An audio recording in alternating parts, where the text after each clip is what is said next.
gonna work until he get knocked out. Hey, Terrence You don't Crawford think ain't you built don't think like Crawford will Jermall outbox Charlo. Canelo 2 cents? Built a whole different. Even if he outboxed Canelo, Mr. Greg, like for 12 rounds, I don't see it. No, I'm saying you don't think he You don't can. see him outboxing Canelo? No.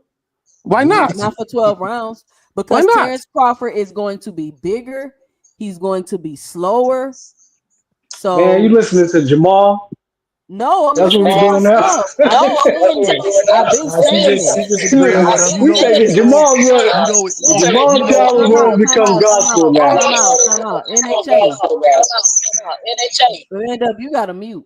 Well, you got a lot. You gotta turn something down, band up. No, NHA. I'm You listening gotta to take that myself. fucking wire off, nigga. I've been saying that you're putting on more weight. You're not acclimated to the weight. You're not gonna be the same fighter that you were 2 weight classes below. Imagine if you driving a Corvette around and then you take your apartment and tie it to the top of your Corvette so you can move across the fucking city. You think you're gonna be able to drive it as fast? No, you're not. How do we know what weight? How do we know what weight your Bud's coming in? Hey, well, look, let me say this about the weight, though. How do we know what weight Bud is coming in to fight Canelo? Hey, so check this out. According to Bernie the boxer, Crawford is planning to come into the ring at 160 or 161. That's what he's gonna weigh in at, 160 or 161. He's not gonna weigh in at 168. So he's gonna be lighter, and then he's gonna rehydrate. So he's gonna be small. He's not gonna be the Crawford you saw in the ring with Canelo. Still, according to Bernie the boxer. According to Bernie the boxer. Man, I'm not. Yeah, we acting like we know what weight he's gonna come in the fight. Like he's gonna come in all super heavy. I'm not gonna talk about how a guy gonna be fighting at 168 until he fight at that weight class. All I just got him winning. I don't know if he gonna be slow. I don't know what he gonna be. You know what I'm saying? And that's let me ask y'all this question. Can Canelo fight? Yeah. Hey, can Canelo fight going backwards? Anybody ever thought about that? Have we ever seen Canelo fight going backwards? Nope. Maybe Bud got to push him back. Push Canelo backwards, bro. Yeah. Hell yeah. So Hell yeah. That's what you do. That's what you do. Huh? Did he? I'm asking y'all. I mean, y'all tell me. Floyd Mayweather with brittle hands pushed Canelo backwards. Exactly. That's what I'm saying. That's all you got to do with Canelo. Okay, that's a different. No, hold on. Floyd, you can't use Floyd as a measuring stick. Don't do that. Yes, I can. Why can't? Why? How? What the fuck can I? The fight was like 12 I'm tired. years ago. Floyd's Floyd. Floyd is Floyd. Terrence Crawford ain't no Floyd. Bud is Bud. Canelo has a history of being outboxed. What are we talking about? Canelo has a history of being outboxed, though. That's on. If Crawford get him on his back foot, man, ain't no way to worry about Crawford, man. This is why I said inconsistencies, right? On one hand, you're gonna praise, like we having this like fantasy matchup, right? So we're just discussing what we think is gonna happen in the fight, right? This man is moving up 3 weight classes to fight Canelo, and y'all backing the smaller man to do knock him out, be the first knockdown, outbox him, push him back. But if Roach goes up 1 weight class, Tank is the coward and he's cherry picking. This is what I'm saying. This nigga's moving up 20-something pounds, right? And y'all backing him to drop Canelo, who's never been dropped in his career. He's fought Kovalev, Caleb Smith, Berlanga. Mind you, Berlanga was working with Mimo Heredia. We already know that Mungia tested positive. So you're fighting dudes that's outweighing you by 20, 30 pounds that are testing positive and working with steroid cheats. But then if Tank brings up Roach 1 weight class that he fought already in, we calling Tank a coward. Hey, well, hey, Mr. Greg. Hey, Mr. Greg. Hey, let me ask Mr. Greg a question. That fight was Let me fixed. say this one thing, bro. Let me say this one thing. I just seen Shakur Stevenson have a whole Twitter beef with O'Shaquie Foster. What weight class that nigga at? He's at 130. So he has to move up to fight Shakur. We seen him with Codina. We seen him with Foster. He wanted to fight Navarrete.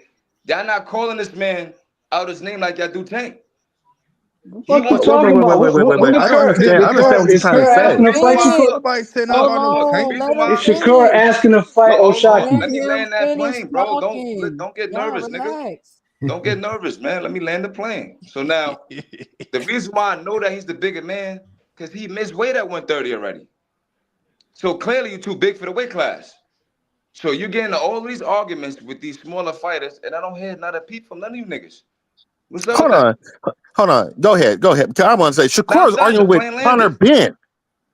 Come on, man. He's arguing with everybody on Twitter. Who? Shakur. He argued with Connor Ben. Connor Ben's 154. When Tank so what you're trying to say? Y'all was saying he's clout chasing this, that, and third, but now Shakur, y'all actually saying, "Oh man, it's funny how you bring Shakur up. And we never brought up Tank or Shakur, but when it comes to these guys, you bring them up. You're the only person bringing them up. That's a lie. And they say this brought up Tank like 5 minutes ago. What? How? You did it? How you did it? Nigga, you telling me you didn't bring up Tank, bro? We was talking about Canelo. You brought up Tank, bro. Like, what are you talking What's about? the context? How did I bring him up? We was talking about the fights being staged, and he just asked about the tanking the Lamont Rose. He brought up Tank a couple times, bro. So my thing is but we left that conversation. I don't recall bringing up Tank. It goes back to what I said about probably like 30 minutes being ago. consistent, bro. Just be consistent. That's what I'm saying. Keep the same energy for niggas that's at the end of the day, man. I could say the same thing. You don't keep it consistent, man, when it comes to Tank. How I don't? What are you talking about? No, you Bro, can't do that. You go out your way to defend everything Tank does. You've never like you're doing now. You've never Bro, seen you me just do that. doing that. Yeah, you brought Shakur up out of nowhere. You brought Shakur up out of nowhere. You brought Shakur up to defend Tank. And Shakur already said that I'm doing that because you a Shakur dick eater, nigga. Like, if you like the COVID, I would have brought him up. I ain't know none of these fighters like that. If Shakur gets his ass beat tomorrow, I'll be the first motherfucker up in here like, goddamn, man, you got your ass beat. When Tank was whooping on fucking Roach and shit, you know what I'm saying? I was giving him all his flowers and shit. And then when he had that mental lapse and they started doing that goofy shit and fucked up the whole fight, and said, yeah, I got on him, you know, as I should. I don't dick ride for none of these fighters like you clearly do and shit, you know what I'm saying? Or hate on certain fighters like you clearly do. Listen, I'm here for boxing. I like boxing.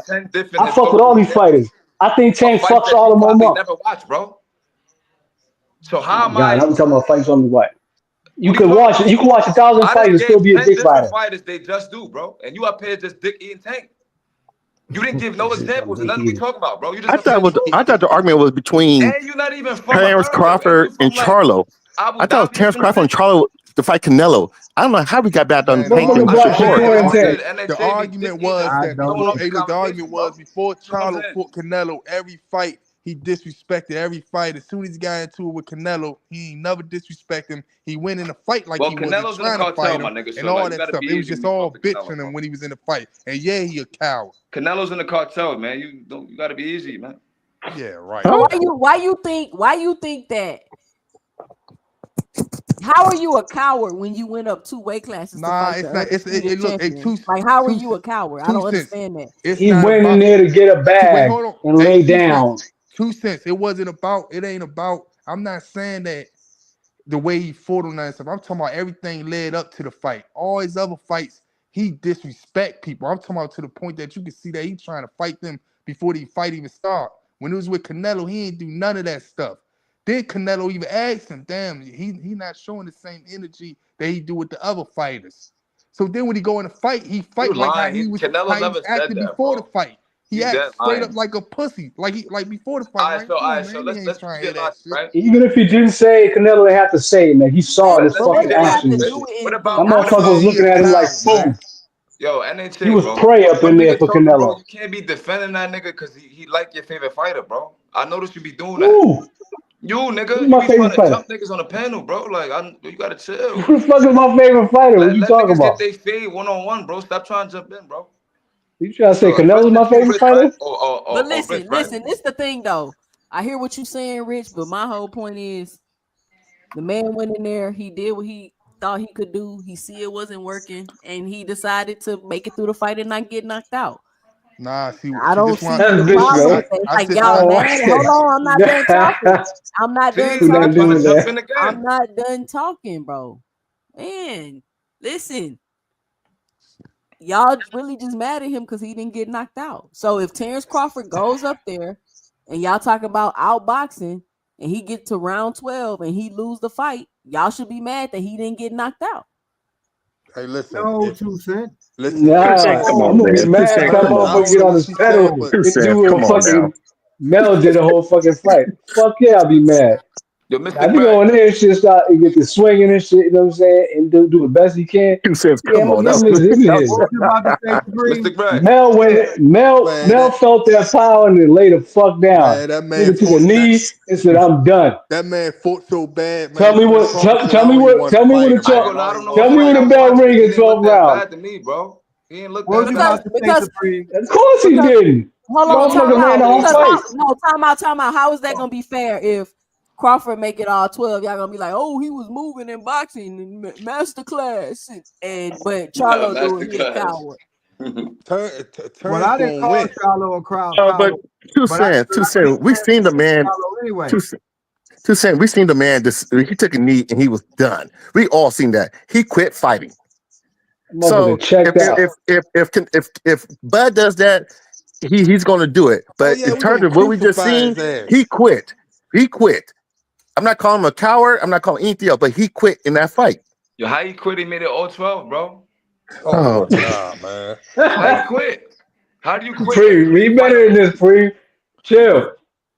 I'm chilling, bro. That go back to my point, bro. Me and this nigga talking. Why you jump this? You made the man jump off the panel, bro. You keep jumping in, my nigga. Chill. What was you about to ask me, Supreme? My fault. Mr. Free. Greg, I what I was want gonna you. say, right? Do you You get a remember little too the emotional. I press want you to jump conference off the panel. I'm with gonna I can't chill. hear you. Harrison and I can't hear you. Do you remember the press conference with Tony Harrison and Jermall Charlo? Yes. Do you remember how quiet he was during the lead up to the fight? Yeah. What happened when he got in the ring? Which the rematch? The rematch. Fight. The rematch. Oh, the rematch was a whole different. It was a whole He was different quiet. thing. He was humble. He Well, said he would be respectful. And what happened when he got in the what ring? happened to Charlo? He was humbled because he lost the fight he didn't think he should have lost, and that's how he had to present himself. I mean, he was mad every time he saw, just like when he saw Jared Hurd with all the belts, or the belts that he had. He was mad, but he also was humbled because what happens with Charlo, the weaknesses that both of the Charlos ever had, from my point of view, is they were over emotional, and that was the main thing that made Charlo overthrow his punches a lot of the times when he's fighting. Derek James tried to corrected that, but he also had to correct Charlo's temper in the ring, because that was the real reason why I think he lost in the first place, because he was too angry. He was overthrowing his punches, and he wasn't realizing the small mistakes that he was making that contributed to his loss. In the rematch, he corrected that. Right. And he listened to Derek. Hey, Greg, and 2 cents. This is why I want to ask: where was all this anger at when he was fighting Canelo in the ring? Have it, and I agree with you. Canelo made Charlo back down. That's what I saw. I didn't see him so much thinking that he stopped believing that he could win. That was the thing that I was seeing. He stopped believing that he could win, and that's how he started fighting. As soon as he got dropped, he realized he wasn't going to win, or he believed he wasn't going to win. I didn't see the fire in him after that. Right, so right. If that was the case, that was the case. But I say this: whether Bud wins or not, because I'm still not convinced that he would beat Canelo. I would be stunned if he even remotely ran from Canelo. I think the only way Bud gonna lose if he getting knocked out. I think Bud gonna go out dying in that fight. And I believe I don't think Bud, that he gonna go out like Charlo or none of them other niggas. Yeah, he gonna go out getting knocked out. Yeah, I believe that's probably the most possible, probably the possibility. But I think I think it's possible that he still can outbox Canelo based on Canelo's history.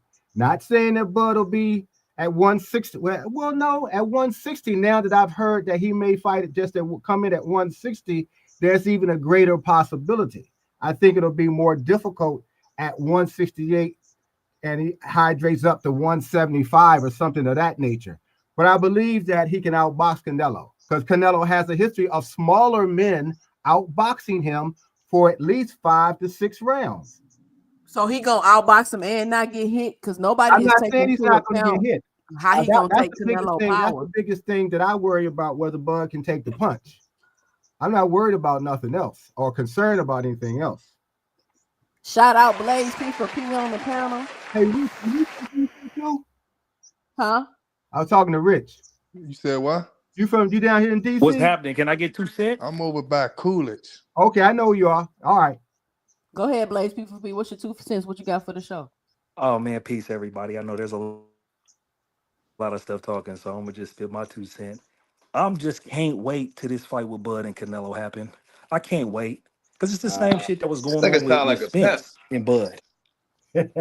Yeah, I'm from the Northwest, but I ain't a pimp. I was raised on the track, but I ain't a pimp though. Yeah, I know. I'm I just can chilling. tell. Yeah. I'm just chilling. Northwest, Seattle, 206, stand up. All right. But my whole thing is just like I can't wait, man. You know, that's the excitement because there's so many different theories, so many different reasons what they look like, how Bud's gonna look like when he get to 168. You know, and the only comparison we got is Charlo. And I'm gonna be just 100, man. I'm disappointed with the Charlo brothers for the fact that they let that white boy smack him and then Heard smack one of them wrapping his arm around the other one. That's some bitch ass shit. And where I come from, and you can't do that. You can't do that to nobody and get away with it and be able to walk around. But I digress. Getting back to Bud. My thing with Bud is I believe what I said in the chat earlier. I believe Bud is moving up in weight. He gonna hold that weight. That's why he's walking around at 180. So he's gonna go down to 168 to rehydrate higher than 168. And he ain't gonna be as fast as he usually is. But what he ain't gonna be is he ain't gonna be what Charlo was in there. He's gonna have power. All he has to be is faster than Canelo. So if he's faster than Canelo and he has power at 168, then when Bud will win in exchange.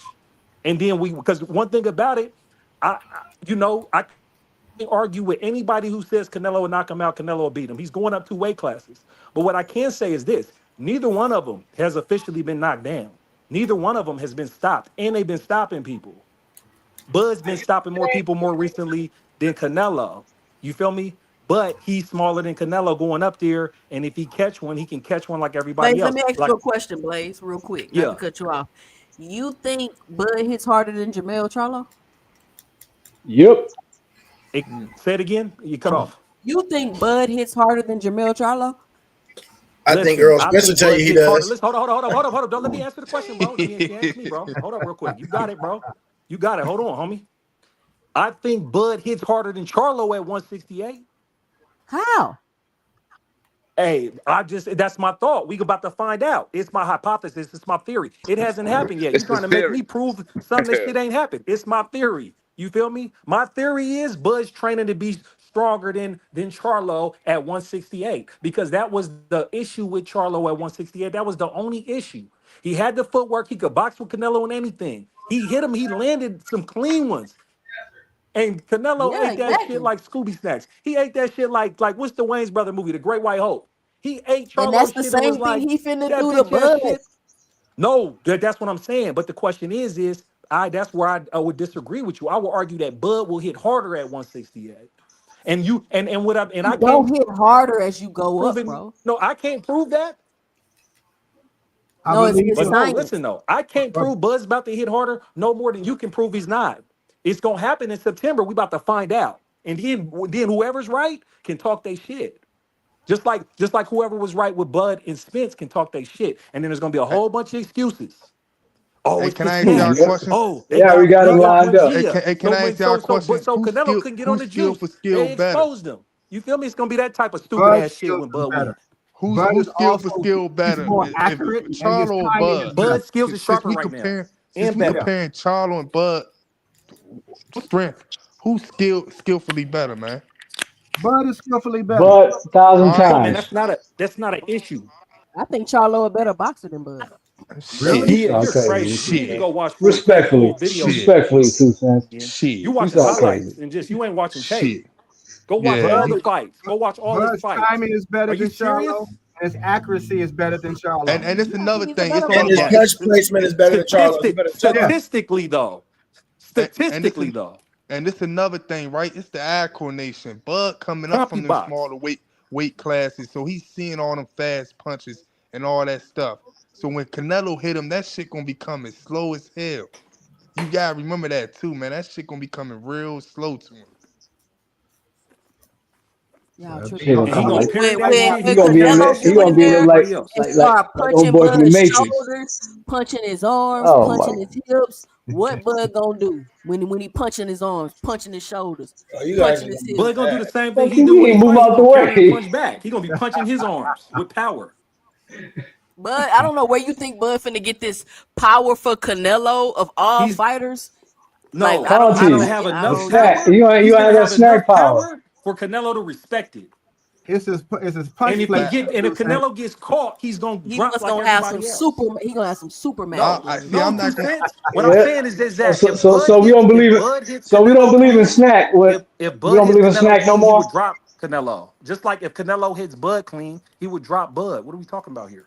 Hey, look, I'm not Who agreeing. has Bud drop clean? Hey, Blaze look, P4P. I'm not I'm talking agreeing. about if you catch that his name clean 2-1 Kell Brook. like Spence caught, you go down Brook 2. was Who has Bud drop clean? Kell Brook. His initial With is a jab. EJ. He dropped Kell Brooks with a jab. Come on. He dropped Spence with a jab too. Did he knock him out though, or did they get? He back said in? drop. Yeah, he got up and stopped him right He after. said drop. He stopped him, or it was a TKO, right? He didn't knock him out. It don't matter. He dropped him. We already know we're gonna move Who the is goalposts Bud? when it comes to clearance. Who is Bud knocking out and getting 10 counts?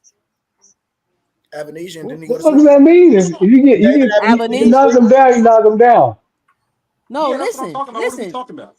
Yeah, but listen, I'm trying to make a They'll point. make the ref who- wave I'll be Canelo back, off. 2 cents. He'll lose like that. Then what are we talking about? He'll get Bud to stop him like that.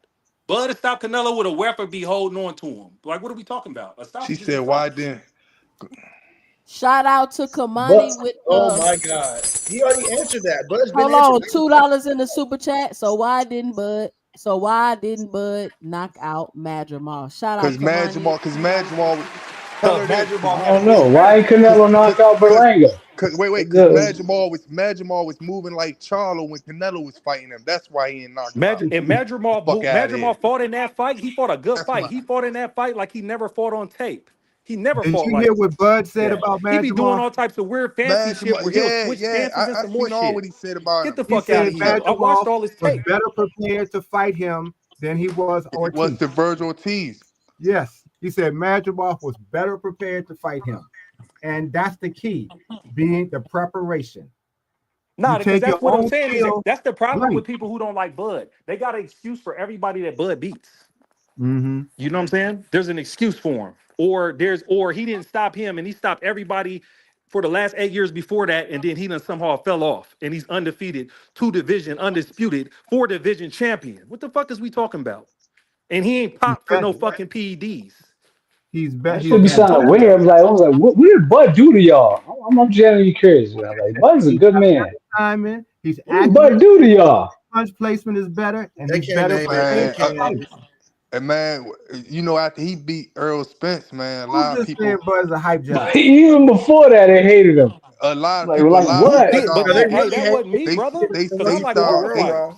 I they just think start Bud's the making up best. lies about that man. They start saying he on drugs, he doing this, he The doing thing about that. it is, That shit crazy. Just let that man live his greatness, the thing man. about it is, Man, Yeah, people that's can what have I'm. opinions Hey, about Bud. Y'all be getting so emotional. Why have you hating on Bud? But I'm, You don't when smoke, I'm he saying, don't when I'm drink. saying, when I'm He why don't you saying, hate on do the when, this man? and you. when the I'm thing is, saying, but the thing is, when, 2 cent. The reason why there be arguments around this is because it's not that people can have a critique about Bud, but they dismiss his accomplishments. They dismiss what he does. They try to say he don't do what he do. And that be the problem. it That's ain't. why people be arguing about this shit. Ain't But nobody but telling this, you can't have a critique, but don't act like he ain't doing what he's doing. That be but this what the people new be shit. arguing This the about. new shit that they saying though. They keep saying now they saying that he on steroids and all this stuff, but he never been popped 30. Now this the new stuff that they and you saying. never heard nothing Because that's the hate. about the snack or nothing That's like this that the new before the Errol stuff. Spence fight. But you This hear stuff that. came up a couple years now. This stuff now this is the new The shit. gloves, they talk about the gloves. Don't forget the gloves. Oh yeah, I done heard that That's recently, so man. funny. Don't forget the gloves. He got cement in his Everything. gloves, y'all. You better watch out. You feel me? I done heard that, man. Even All though right. he ain't even though 2 Cent said, even though he ain't just knocking people out like Tank, one punch power. You feel me? What's Watch out for the funny? gloves. If it ain't the gloves, it's the Roy's. If it ain't the Roy's, it's the bad business move. If it ain't the bad business move, it's the weak resume. It's like that. He's like the Damn, Bud worst got a boxer lot ever. going on. That's crazy. Yeah, I know. And I it's don't like, bro, know. I don't know how you I can luck up being done seen undisputed a in two goofy. I done divisions. seen a goofy in her comments say that Charlo had a way better resume than Crawford. Some goofy wrote that. I I mean, said, this nigga's a weird. I do think Charlo had no, a no, way no. harder run to his undisputed. I do believe that. I'm I not mean, going to disrespect he had Mel's run a at hell of a run. 154 was epic though. I'm not going to front. His run at Yeah, his run. 154 was. Because and one thing we can't complain about that is that Charlo had to fight more fights for undisputed. You feel me? Yeah, he had to go Bud take the got the belts from belt and he had everybody. to He had chase to do. Spence and He had to fight these take a bums in loss. between He them. had to get a rematch. He had to do all Yeah, kinds of shit. He no, should and that's be. what. Yeah, Hold and on. what Shout makes out me to a Mark Jermall Q Charlo with fan. the 199 in the super chat. He says never last gloves. Shout out Mark Q. That's a funny one there. I like that one. You know That's the real thing about talk. it is Them like hoes do be busting. They Train your never kids, last. homie. Absolutely. Them hoes never last because they be busting open. They That is do. funny. You absolutely right, Mark Q. You Yeah, got them I never don't buy last because those, these man. I hoes got some gon' Pluto bust. Reyes, man. They gon' I really got bust. the real ones, man. They don't understand that, but hey, it's all funny though. Nah, And for Nah, sure. but 2 cents, you made a good point. Jermall running through to get to 154 undisputed in that Harrison fight. That's what really made me a fan because that was a hard fight in that rematch, and he was a dog. He was fighting in the 11th round like he was in the first round in that rematch. He was a dog. That's he where I was got all my respect very for much Jermall. controlled that time. Man, And that's all he that had to was do what the made him first a. time. Nah, that But second yeah, fight. That but he second fight. It was up. underestimated Harrison. So he knocked him He out. Right. underestimated him. He It was up underestimated until him, he and the knocked boy him came to out. fight. Now Being he let over Harrison What's get up? in his head. He let Harrison. The thing that separates Bud from Mel is the mental lapses and not Yeah. fucking listening to and not listening to your, you know what I'm saying, your trainers and shit. that's one Because of them. Yeah. Mel was And not supposed to outside of the lose. ring He's not issues, supposed to lose bro, that first fight. and personal issues too, bro. Because but we but just see But the also shit that not come on the news. necessarily We Mel. ain't no telling Maul what else is probably. going on.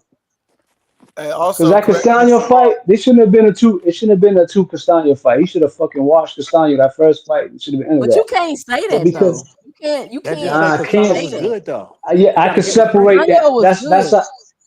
yeah, he's good, but you know what I'm saying, he was not him. But that's That's what why we Hey, think separates. Bud's in that better first than Castano fight, Jermall. There was a moment where Castano socked Jermall, and Jermall looked like he was finna go down for a second. That When was a he Like, good up fight. against the ropes, yeah, Yeah. when No, he had that him was against a the bang ropes. out. That was a bang out. And I'm gonna Jermall still get, but I'm gonna still Jermall give him. I'm gonna wasn't still give missing him during respect for that that first run though. Castano fight, which is why he lost. But you can't be like, oh, he should have won. Like he didn't win. He lost it, and then he came back and he won it. Like it is what it is. That don't take away And from him being a good fighter. he I might mean, be like one of the I'm not last saying fighters Castano that is a get bad respect fighter, because of but that, because of the loss. He bounced back and got that title back. Your fighters ain't doing that no more in this era. They That's be what I'm that's the protecting saying. that difference. one and then they just fall off a Let's say that's cliff. the difference between him and Bud and shit. Bud taking care of his food. Yeah, but that's what I'm saying. But like you said, bro, Bud be focused. Bud got mental fortitude. Bud don't have no lapses. Bud And ain't that's fighting as inside the many ring Exactly. and champ. outside the Bud ain't ring. fighting as many champions as Charlo was fighting. Okay, you can say all you want. He fought who he needed to fight. That's not his fault. He fought No, everybody he I didn't needed to say it fight. was nobody's fault. I'm just saying that the level of competition is higher because you fighting champions. I'm fighting for belts. I'm snatching belts off of people. So my runs and my fights is a little bit different than yours. That's all I'm saying. But Bud was snatching O's too, though. Bud snatched some O's. Bud derailed great careers. I mean, Gamboa, he I'm snatched not. that O. He That's snatched fine. that I'm just O. saying he wasn't fighting champions. That's all I'm saying. Shout out I to mean, because he was a Kamani with champion. the. And Spence was a champion. At Those two different fighters. 147, Hold on, y'all. Let me get this $5 in the Chupa Sash. She says, not that he fell off, but I wonder if his power carried up or will carry up further. Get out your feels. Shout out Kamani. And that's what I'm saying. Like, And I agree with Kamani. That's what I'm saying. but if Bud has power at 68, y'all don't think that's a little sus? Man, no. It no. means he's a wrestler and he No, lift weights and he's no. thinking about power and he's training for it. What are we How? talking about? That's some bull BS. Quick question. A quick question. With that being said, isn't he taking more time off to fight, get prepared for this fight? Didn't Charlo took to get prepared for his fight? Yep. Shouldn't that mean Yeah, something? and he's been walking around at 180 for hella. All he's been doing is training to be at 168. He's walking around between 180 and 188. He's about to go down to 168 and rehydrate up. That's where he's really accepting the But challenge. why do y'all think that going to 168 and then rehydrating up for your first fight? Like, y'all don't understand the effect that have on a boxer? Hey, but I'm just saying that's what I think he might be doing. I might be wrong. He might come in at 164, 163. I don't But know. But what I am knowing whatever he's doing, to do that, I think he's focusing on having power at 168. What you Because say, he's seen what we've seen with I said, Jermall. look at he's doing see, Bud is experience is going up in weight, first of all, because he's done it 4 times. But look at the time that he's taken this time to go from I will say 154, just to be honest, to 168. He's taking the right amount of time, and I don't think there's anybody that prepares for fights in the same way that he as good as he does. Bud doesn't just spar. Bud does all the things that a world-class athlete does, but he's a fighter. And I think that is one of the biggest keys is preparation, how he prepares mentally and physically. He doesn't just do one thing, he does things well. When he goes into this fight with Canelo, the only thing I'm concerned about, as I've said before, is whether he can take Canelo's punch. But what about the long layoff? He's more accurate than Canelo. His punch placements are better than Canelo, and he moves better than Canelo. Canelo does not have a fluid movement because he's still lead-footed a little bit, but he can move a little bit. He has power and he has heart, but he's going to get frustrated because Bud is going to do things that he's going to remember that all the fighters has done to him while he's boxing. He's going to hit Canelo a lot more than even if he doesn't hurt Canelo, he's going to hit Canelo more than he wants to be hit. And that's one of the reasons why if he does move Canelo backwards, it's because Canelo is getting hit. Not getting hurt, just getting hit. What about the ring? He's gonna make Canelo reset. That's how you frustrate Canelo, making him reset, like Bivol was doing, like What is Floyd the was ring doing. size? Does anybody know that? What the ring size is going to be? No, but probably whatever Canelo wanted to be. Yep. See what happens. It's gonna be small. I think it's gonna look like. I think it's gonna look like Amir Khan. You thought Amir Khan was outboxing him, and bow, got caught in between. Please do not compare Amir Khan to Bud. Yeah, the chin with no chin. Please, The same please. person that Bud whooped too. Same person that fucking Danny Garcia knocked out. They comparing Charlo to Bud, Americana to Bud. Yeah, they comparing. Did I compare Amir Khan to Bud? Did I compare them? No, I did not. I think that he's going to get caught in an exchange similar to that. Nobody's comparing them. Y'all getting y'all feelings when you talk. Y'all want to hold his hand like Turkey? Hey, Two said stop, man. I'm a happily married man. I'm a stay up man. Don't put that on me. Kids play like that. I don't play like that. I got 5 kids. I don't play like that. Damn. Woo. And they all stay in this house I own too. So don't play with me like that. No, man, you like if the shoe fit. Nah, but that ain't me though. But Khan has always been notorious for getting caught. I hope they make the fight because I want to see it. Because I want to see it. Oh, you actually do want to see it? Let me find out. Okay. Who said who you gonna be rooting for in the fight? I mean, if Bud could be Canelo, that'd be cool. But I just don't think he's gonna beat him. Nah. We want a definitive answer. Though. Who you rooting for? Yeah, the real answer. You got to pick one. I don't care who win. I don't have no dog in the race. He's keeping integrity by remaining. Hold on, listen. I'm sick of Canelo cherry picking and pulling people up to fight. So I wouldn't mind Canelo losing to somebody he pulling up 3-weight classes so he can look. But he's not pulling Bud up. Bud challenged him. Yeah, exactly. See, that's how we think. Say that again. That's that don't make it no better. He That's don't gotta how we take the think. challenge. Say that again. That's how we think. For this babe. Hey, but there was people talking about Earl about to take that fight if he had won that fight. He was going to take on Canelo. Yep. Man, we not Y'all was cool with that. We not talking about Earl. Y'all was cool with that. Y'all was cool with Earl taking it. Yeah, he challenged Canelo. Speaking of Earl talk about he gonna come back when he good and ready. When is that? What's up with that? What's up with Nobody know. He say he coming back when he ready. I mean, I don't know. My homeboy was he was in the ring with the tall dude. with Fedor though. Mondor. Why are we talking about Earl? Earl's not an active fighter right now. y'all ain't paying He attention. coming back Retired. whenever he want to come back. Yeah, Y'all want to hop? Bud- Y'all want to Bud- hop on Earl Johnson now? Nah, What Bud put him in We just retirement. got We don't questions. need to be We talking need about that answers. nigga. Bud retired, man. We don't need to We talk need about a answers. nigga that Bud got Bud that man retired. having surgeries and Now y'all chill. Leave he's off the Earl game. He ain't alone, coming man. back. Be Leave like Earl 8 alone. years. He That's gonna my come back guy. like Pacquiao. I'm up we here ain't trying talking to about Bud. promote the We Terrence talking about Crawford Earl. Canelo fight. Y'all talking about Earl. I'm trying to promote the Canelo Crawford fight. Y'all want to talk about Yeah, Earl? You He just ain't said something about Khan. You act like Cass can't shoot adjacent. You just bring up Khan. You can't do that. Nah, I'm just saying. I just think that's how I could see it. I could see Terrence Crawford boxing well, right? He boom boom, he in out, he pop out, and then he just get timed and caught. Because That's boxing. That can happen to anybody. Wait, hold on. We're not even arguing against you on that. You say he hitting and then stepping back and all that shit. You think Terrence Crawford gonna be doing that the whole fight? He gonna have to. Man, I No, don't he got him just doing got to that. keep Canelo in a tight circle. I don't got it. I think that jab, that reach, because I think it's all like that stuff this gonna is play real. a And I told part. y'all know I'm going for Bud. I think a lot of stuff gonna play a part that people don't think. Yeah. He gonna do all the things. He gonna keep Canelo in a tight circle, and I think most of the fight he'll fight as a southpaw. Mr. Greg, historically, how often does the great little man beat the good bigger man? Not often, but I don't see Canelo and Terrence as the great big man versus the great little man. I just see a bigger man fighting a smaller man, but the smaller man can come up and be taller. Because remember, the last fight, I hate to bring it up again. Remember, Crawford was supposed to be the smaller man fighting the bigger man. Yeah.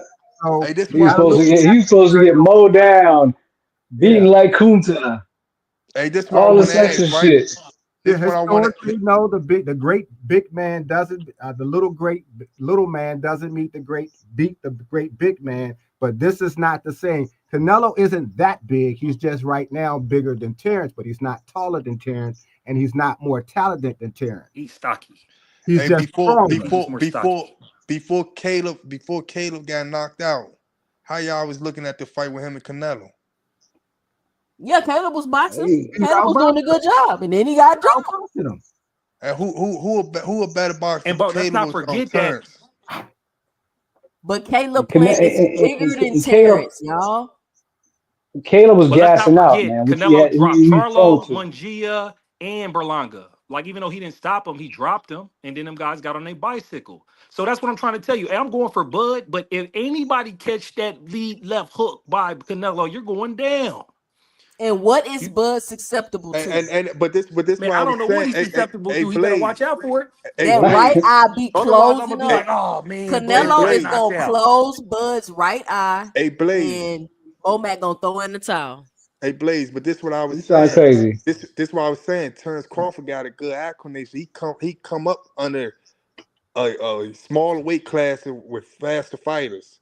You know what I'm saying? So he gonna see all them slow ass punches that Canelo throwing. I believe he can outdance Canelo. I believe he can keep the distance, and I see believe that that shit. even Canelo if faster than you Canelo think, connects, No. he can. Canelo won a beast that he definitely could counterpunch real good. But I'm saying Crawford, there ain't nothing that Crawford haven't seen at a smaller weight class.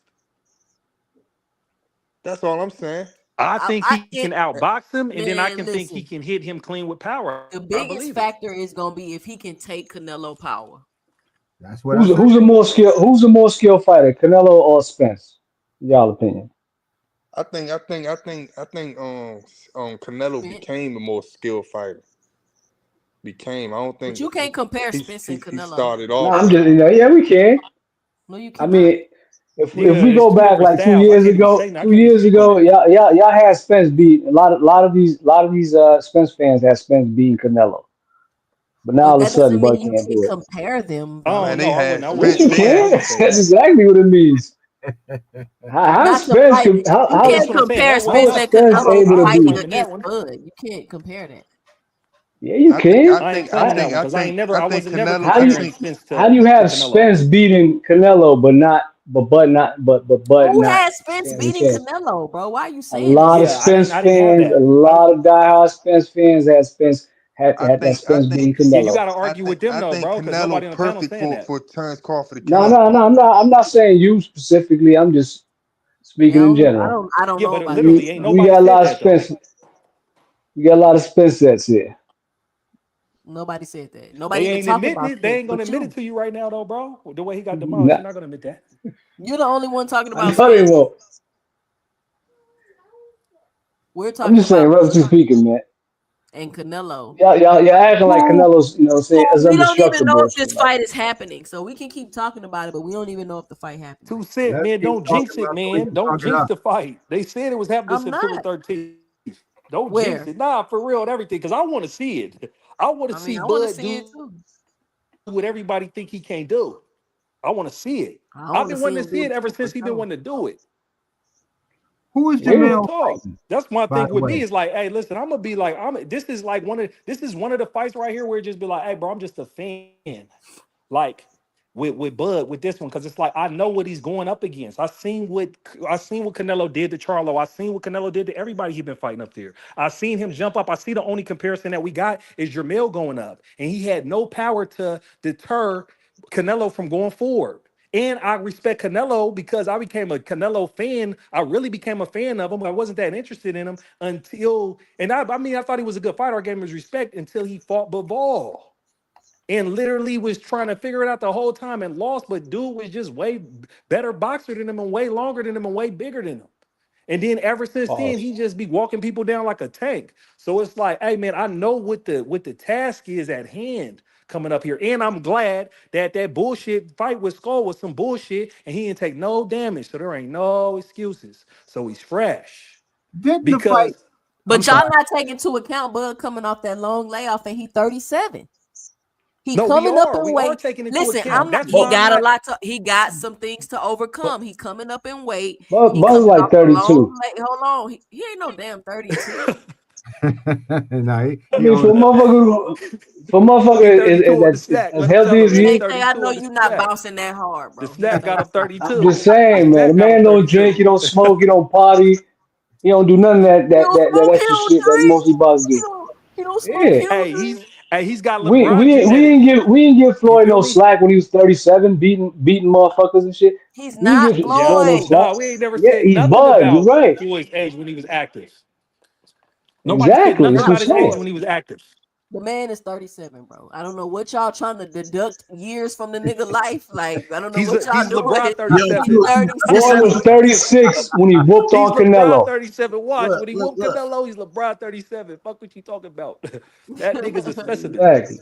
That You boy Look, like, feel me? he no, might That he's not nigga's be really been, Floyd he's been, like he 32. as said, far he as ain't never dropped on the scale. He ain't never came in not in shape. He ain't never fought sloppy, nothing. That'd be the thing where it'd be like, it'd be messed up because it'd be like, for you to really appreciate a boxer, you really got to go back and watch them full fights and what it looks like to be sharp, round after round after round after round, regardless of who What they does say that you have to do fight. with That's him why being shout out to 37? Keyshawn.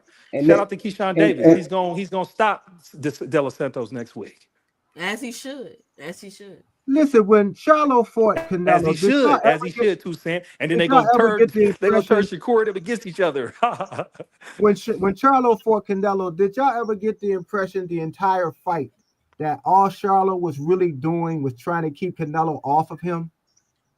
The yep. earlier rounds, I Yeah, didn't, I bro. I mean, thought he tried. In the first couple rounds, I thought he tried to do something to Canelo, and nothing he hit him with did anything to him. So he had to run. nothing. And then he See, got I caught got running. the That's what I my seen. whole thing is I got the feeling from that whole fight that as it progresses, all Charlo was really doing was trying to keep Canelo off of him. And Yeah. then when he got dropped, he really amped it up by keeping Charlo off of him. He didn't. Yeah. He He's just trying to survive. believing But that he that's was not going to Bud. win. That's why I don't think Bud's gonna do that. No, I think Bud's not Bud's gonna doing have that. more power than him. The only And then way Bud's a Bud fighter gets too. stopped, When you go back and watch all his tapes, if you punch him, he yeah. punches back. That's why I think he'll get knocked out before he runs. But shoot, Because in Tucson his is fights, right his key about one moments thing. is he get landed on clean, and then he come back and hit you harder. The one thing Tucson is right about, if Terrence gets hurt, he's not going to give up. Bone Mac is going to have to stop it because Terrence Yeah, they not got to stopping. stop it. Yeah, and Bud not gonna let that happen. I think Bomac respects Bud enough not throw in the towel. On everything. He gonna go out like Apollo Creed. If he dies, he dies. Yeah. He gonna be like, you bet not throw that towel. Rocky, you bet not throw that shit. Fuck Man, this white if boy. it's Terrence's last fight, retirement fight, fuck all that. I ain't finna take no risk like that. Let me get my bread. I'm already paid, and I'm out of here. That's because I He really he believe. already don't care about what the fans think or say if anyway. you I do don't know why that, y'all think he wouldn't go up there and run. I'm telling y'all. Hey, but if you do that, I'll be the first motherfucker to come up on here and shit and criticize him for that. And Right so here will I. with And right I'm here one of the with you, biggest bro. fucking. Yeah, Hey, so will I. 2 cent though. But this is what I believe. I believe that Bud is different. I believe that Bud is a real old school throwback fighter. He ain't He is. showed me nothing otherwise in the ring. So it'd be like all these different Exactly. comparisons, all these shenanigans these other boxers be going through outside the ring, the shit we only know about, that's just the tip of the iceberg with the bullshit cats be on. You feel me? So the fact that he literally just be training and focused and just been boxing, he's like LeBron really when his approach to the sport. So when and then like we said, we gonna compare. We can't compare a lot between Floyd and him because it was different, but we can compare their commitment and discipline to training and conditioning for the sport and how they show up for the sport. And both of them never popped for PEDs, regardless if you want to put conspiracy theories and say, oh, all boxers do it. Nah, fuck that. You feel me? A black man can't stand on his truth about nothing. They always put some smut on a nigga's name when he's at the top. You feel me? Hugh So it'd be Brown got like a Bud going question up for to fight y'all. Canelo. He's going to win. Look, he's never lost. He ain't never been in a fight like trying to survive and up on points and shit. He ain't never been in a fucking fight like that. I watched all his fights. He ain't never been in no fight like that. You feel me? He ain't never been like in trouble and shit in any fight. Never. And when It's and when nothing. somebody It's hits nothing. him, he hits him Facts. back. When he gets rocked, he shakes it off and hits him back. Old school throwback fighter. Put Hold it on, like let me this. get this. Tape on him Hold on on, some let me read bullshit. this comment. Q Brown say, when have Crawford showed y'all he would just let someone knock him out and take unnecessary punches? Bud is not that. Stop the Shout it cap. out. Because he got Shout What the out better to fuck? Q defense What than the Brown. fuck people that think. even mean? What is this? What that is the most goofiest shit I No, ever he's heard. trying to say he ain't Bud ain't never moved like that. Bud ain't never just stood there and let somebody just do something to him. Bud ain't Nah, never he's made actually trying. adjustments constantly within the ring. At You feel the me? end of That's the why I day, be man. Bud At the ain't end, never like that's what I'm trying to tell you. So it'd be like he don't get the respect about. I expect Bud to be Bud in there, and when Bud be Bud, I think he got a chance. hey, That's So it. He two-time what undisputed. He ran makes through everybody. Bud tougher than Jermall? His mentality. What makes Bud? What makes? His But no, mentality. we're not. It's not the But toughness. Bud That's ain't where you're about to missing sit it. there It's and the let another IQ. grown ass man It's the smack him and IQ. not do nothing. No, yeah, yeah, exactly. It's the Bud probably ain't IQ. gonna Q never That's do what Brown. that. makes it tougher. That's Here you what's go, tough, Q Brown. man. Answer your question. Don't ever ask no question like that. If that nigga let a nigga smack him and he ain't do shit about it. He just stood Exactly. here And like let a somebody fucking smack his mother and cornball. didn't do nothing. Come on, Them is man. some bitch ass That's the niggas. most I don't be dumbest wanting to talk question I've about ever black heard in people my like that, life. black men like that, but that nigga soft. Yeah. That, So it'd that, be like it's we What the can't even fucking talk Q about it. It's Brown, man? I embarrassing. swear to God, you must be. I don't know how you ask a certain questions like that, man. your Yeah. mentality and your confidence is backed by your skills. And I your So mean, you ain't let character nobody so and your flatter you. Jermall will. You ain't hadn't let been a nobody. dog in the ring up into the Canelo fight? Nah, But what 2 I'm Nah. cents. talking about, Two, no, not wait, inside and hold on. Hey, outside the 2 ring. cents. No. 2 cents. This is all I was saying about Jamel, right? I'ma say it one more time. He did not have the same animosity with Canelo that he did with every other fighter. Terrence Crawford gonna be the same way like he is with every other fighter. The same way he gonna be with Canelo. That's all I'm saying. And it just shows the two difference. And now we just seen in his brother, he moved just like his other brother. He dick riding K the Plant after he smacked him. Them niggas is soft, Man, I man. don't want what y'all And They he want him left to soft. do. T.O. off What the y'all want hook. him to do? He They let white boys soft. smack him and let racist people off the hook. Like we don't accept him, nigga. He ain't part of us, nigga. We Didn't we Terrence Crawford banned let T.O. off the hook? where I'm Man, from. Terrence Crawford put No, he that ran press up on on that him man. He when he tucked seen tail. him. What do you mean? He put that He press on him tucked and he ain't tail. He say walked shit. up on it. Hey, that's how it worked. Hey, if I got beef with somebody and then I walk and I approach him and I'm like, hey, what's up? What's happening? And they tuck tail and they cool, then it's cool. Then I don't got to take a penitentiary Oh, it's chance to cool. that. That's what I seen when he walked up on T.O. If you know, you know. Oh, it's promotion. Hey, look, We hey, can look, hey, smart look. all. They saw his voice shaking like a chihuahua. It's on video. And guess what? Y'all be jumping through them hoops. It's on video. He could have smacked. He could have smacked T.O. He could have spit on T.O. Why he ain't smack him? He already said what he said. Fuck all that tucking your tail. Because it's all on that site, shit he was nigga. talking when It's nobody on site. between them, he didn't say It's nothing. on site. Hey, Two He didn't Cents, say guess nothing. what? No, it's on site. Right? Some people Guess don't what? be Your wanting to smack comments- bitches. Hey, Two Cents, guess what? Your comments keep talking about Bud on Smack. Well, Canelo got popped dirty before, and Canelo with a dirty ass trainer. So now what? What y'all gonna say now? So y'all gonna say what y'all gonna say now when they two fighting on Bud win? Oh, he was on Snack. My So what was conspiracy Canelo on? theory is Canelo gonna be all What fucked up Canelo because was they done on? raided his camp, so Come he on, can't man. juice, and so he gonna be weak for the Bud fight. That's why he got knocked out. That's my Ain't conspiracy nobody theory. raiding his camp. That's gonna be their excuse. I know I'm just One joking. thing Tristan. is I'm for just joking. certain: Canelo lost twice. And got popped dirty. Crickets now. And he Canelo drew lost twice. To That could people in arguably his lost. weight class, he ain't never lost to no smaller fighters. No, lost he went up and lost to someone in his weight class. Mayweather beat him. And Mayweather, they fought at a catch weight. Nobody was never in his weight. Man, that was 12 years ago, y'all. And he fought to a draw with Triple G. He had to have 3 fights to define who was the better fighter. And Triple G is a bigger, harder puncher than I mean, those are bigger fighters though, Mr. Greg. But he got beat by a smaller fighter, and it was too long ago. So when Floyd beat him and he was too small, oh, that's 12 years ago.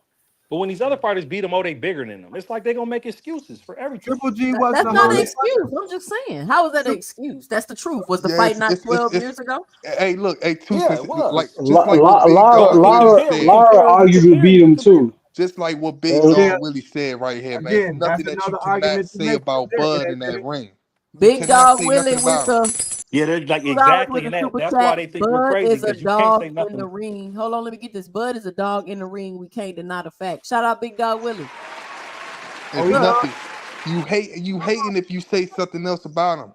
If y'all get out y'all feelings and just listen, nobody is taking anything away from Bud. He could be a But we ain't he talking could about be a you. dog. We He ain't could talking be a about you. dog in the ring. He could be a buffalo in the ring. He could be a Two grizzly cent. bear in the ring. He could be We all of ain't- that in the we ain't- ring. We I'm ain't just talking looking. about you. No, I'm just saying. I'm just looking at the fight from a logical standpoint. I know y'all think Bud is magically delicious, but I'm Hey, just stop saying. it. Stop, Two Cent. He Listen, coming stop up that. Stop that. from 2 weight Big classes. pause. And like Mr. Greg said, it's very rare for the great smaller man to move up and beat the good big man. He's not even a good big man. He's undisputed at the weight class. I mean, man, they say At the weight class. David and Goliath, you know what I'm saying? That's in the Bible. A great small man beating a great big man. There you go. Hey, look, It's not. It's not like a super middleweight jumping up to fight a heavyweight. These motherfuckers are almost damn near the same size, Hey, height 2 wise. Cents. You know what I'm saying? Length and all that extra shit. And Hold before on. Bud's not that much smaller than him. Hey, 2 Cents, before these two guys say something, right? I just want to let you know though, right? Bud, man, go ahead. I ain't about to keep going. Go ahead. Tony Reviews, what's your 2 cents? What you Ah, got for the show?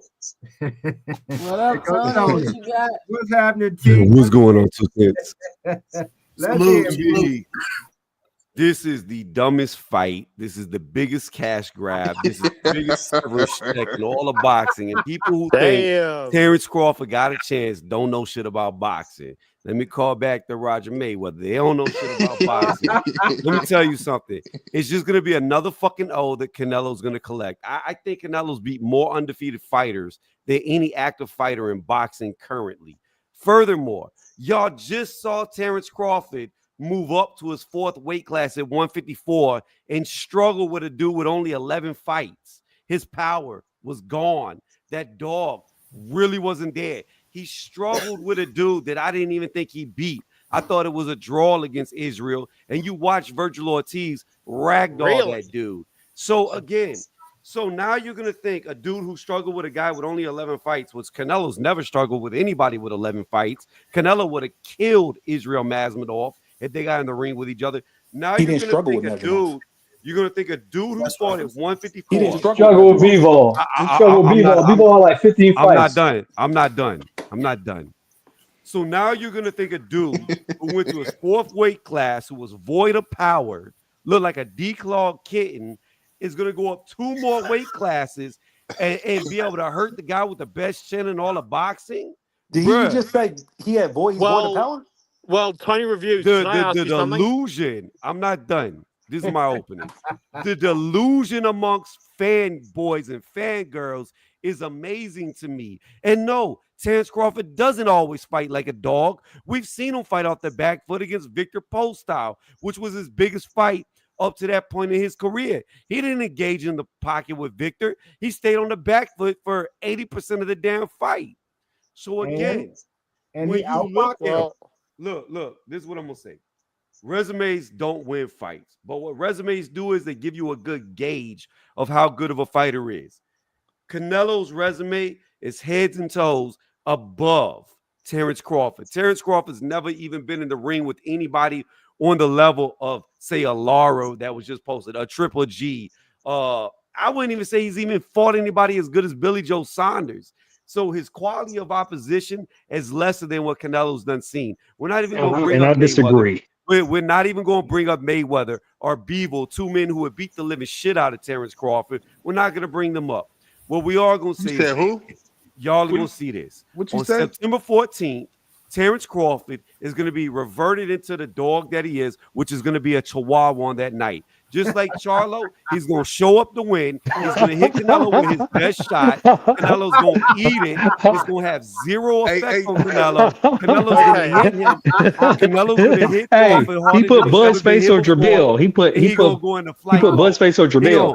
Hold on, let him finish. Let him He's finish, y'all. hoping. Let him finish. Let him finish. He gonna grow little angel wings, and he's gonna be trying to fly away from heaven because that's what Canelo's gonna send him if he gets in the pocket with him. It's not gonna happen. Hey, Tony. Canelo is going to dog walk Tony. this dude. Well, Hey, y'all let this man finish. Hold on, y'all. Let him cook. Let him cook. He's cooking. Hold on, let him cook. Go ahead, Tony. He's finish cooking. up. Let him cook. Look, I'm gonna end here because look, at the end of the day, I'm gonna be here September 14th with my cup collecting tears because it ain't gonna be competitive. You gonna get all mine. I got some tears for him right now and everything. I swear to God. Well, Tony, can I ask you a question? Can I ask Tony a question? One question, right? Hold on, y'all. We got somebody new on the panel before I open it back up. Shout out to Terrence Best Videos. What's up, Terrence? Terrence Best Videos. Terrence Best What up, Videos. T? Hold on. What's your 2 cents? What you got for the show? Let me ask Tony this question real quick. Go ahead. Hey, Tony, what's your definition of pound for pound fighter, man? What is a pound fighter to you? Schofield. Nah, I really want to know what's your definition of a pound for pound fighter? Floyd Schofield. He holds Schofield in high regards. He wants to know what Terrence has to say. I mean, Tony, rather. Yeah, Tony. So the way that I determine a pound for pound fighter is how good they are, how dominant they are. So VIA, what I mean by that is this. I had Terrence Crawford, my number 1 pound for pound for years. Even whenever they were trying to say Lomachenko was the Matrix, blah, blah, blah, blah, blah. I always had Terrence number 1. I always had Terrence over Canelo. You got new fighters like Inouye, who's in his 4th weight class, just like Terrence went up to, but he's pretty much stopped everybody and dominated. It's your dominance. It's how much you stand above. Then I have to ask myself, if I could size you up or shrink somebody down to your size, who would win? That's how I get my pound for pound. What I realized was I've highly overrated Terrence Crawford when I seen him in there with a guy with only 11 fights in his 4th weight class. He's a great fighter. He's a good fighter, but is he on the 11? I don't even think he's as good as a boxer as Canelo, and it's going to be shown because Canelo was fighting in his 5th weight class. When he went to 175, that was his 6th weight class. It's not the same. You're about to see the difference. And for everybody who thinks Crawford and Canelo are the same size, you're out your fucking mind. There is a difference in walk around weight and fight weight. Canelo was fight weight. Crawford was fat and chubby and walk around weight. You're going to see the difference when they get in the ring. Nah, because I was asking you this, right? Because you really think that if it was if Crawford was that Beaver weight class, I'm talking about you just put his skill set at Beaver weight class, he wouldn't beat the shit out of Beaver? Hell nah. Oh my God! You really think that? Please let me get him. If he was at triple G weight class, I'm talking about his skill level wise. I'm talking about his skill. I'm telling you right now, Rich. You really think he won't beat? I got a question for Tony too. Bro, I got some shit. When did you start? Hey, when did you start? NHA, let him Crawford? answer Rich question, and then you can ask. Go ahead, Tony. So, Rich, the thing about in boxing is this. Every boxer does it. I did it when I boxed. When you first start out, you don't fight anywhere near where you walk around. You're big for whatever division you fight in, okay? As you get older and it gets harder to cut weight, you get closer and closer to your natural size. Eventually, if you go up enough, you start to fight men either your size or bigger than you if you go up enough. That's when you really see how skilled somebody is. When you're no longer the bigger man, when they're equal to you or they're bigger than you, because now you're at a disadvantage. I saw Crawford at 154, and what I'm telling you is no fighter like Canelo is going to struggle with a dude with only 11 fights. Nah, I'm not. But I didn't ask you that question though. I said his skill set. This is what I'm answering for. I'm saying his skill set when Crawford pound for pound number one, his skill set. You saying that his skill set wouldn't beat no Bevo, no Triple G. That's a lie though. You telling yourself a lie. You Rich, know you would. Rich, Hold up, real quick. Bro, I was there. Hold on, bro. I'm a part of the only person that was on the panel that was actually there when he went to fight Majamov, bro. Man, he did not struggle with Majamov at all, and I seen that in person. I was on the floor watching that shit. He didn't even win that fight. He did struggle. Oh my God! What you mean it was? He controlled the whole fight. You act like he's supposed to be a boxer. You didn't see Who that? said that? Who said he didn't win? Who said that? That fight was a. Hey, go in and talk fight. He controlled the whole fight. Yeah, Majamov fighting a whole. Hey, who said he didn't win though? And how much Majamov fight? Hey, who said he didn't win? Who said he didn't win? Terrence, best videos, you there? Yeah, I'm here. Go ahead, get your 2 cents off. All right, so I think Tony and I usually we agree, but we're in total disagreement here. First of all, you keep saying that he only had 11 fights. Let's not forget this man had like 400 amateur fights. I mean, this guy 300. was very experienced, whatever, but he was very experienced fighter. So he's not the average guy with 11 fights. That's just come out of nowhere and not experienced. So let's just cut that nonsense out. In the fight, CompuBox had that 400 to 200 punches, bro. Bud was way more active than this dude was. This dude was fighting basically to survive. And Bud is coming to your division. You're 154. You're bigger and stronger. You should have been taking a fight to Bud, but he know if he would have done that, he would have got knocked out. And he disagrees with you, Tony, because Majamov said Bud was punching hard as hell in there. I guess you didn't hear that. That's what Majamov said, that this man was punching hard. So for you to say that, and then you say that he won the fight. How did he win the fight when the man wasn't even throwing punches? The man was throwing an overhand right the whole night with his eyes closed, hoping that it landed. So, I mean, it wasn't, to me, it wasn't even close. Majamov didn't complain about losing the fight. He knew he lost the fight. And all he did was praise Bud at the end of the fight. So they showed respect. So I mean, Tony, I just don't get it. Where you get off saying that this man came close to beating Bud that night, bro. Oh, I'm gonna answer Terrence. Here's what you gotta understand. While Bud threw more shots, he was way less accurate. He was missing damn near all his shots. Him and Israel Masvidal, who you said only threw 200 punches to Terrence's 400 punches, damn near had the identical land number. So that means Israel was landing at a much higher percentage, which normally when I'm landing more accurately, he shut Bud eye. What it means is that I'm landing the better shots because I'm way more accurate. I'm not wasting shots. Furthermore, when you take a guy like Israel, I don't give a fuck what his amateur record was. Lomachenko has arguably the best amateur record in the entirety history of boxing, and he lost in the second fight against Salidos. Amateurs doesn't mean shit when it comes to the Wasn't it for a title though? He was in a title on. fight, right? That was a title fight, right? But that was a doesn't title matter. fight, right? He No, lost. it does matter because there's levels to competition in a title fight.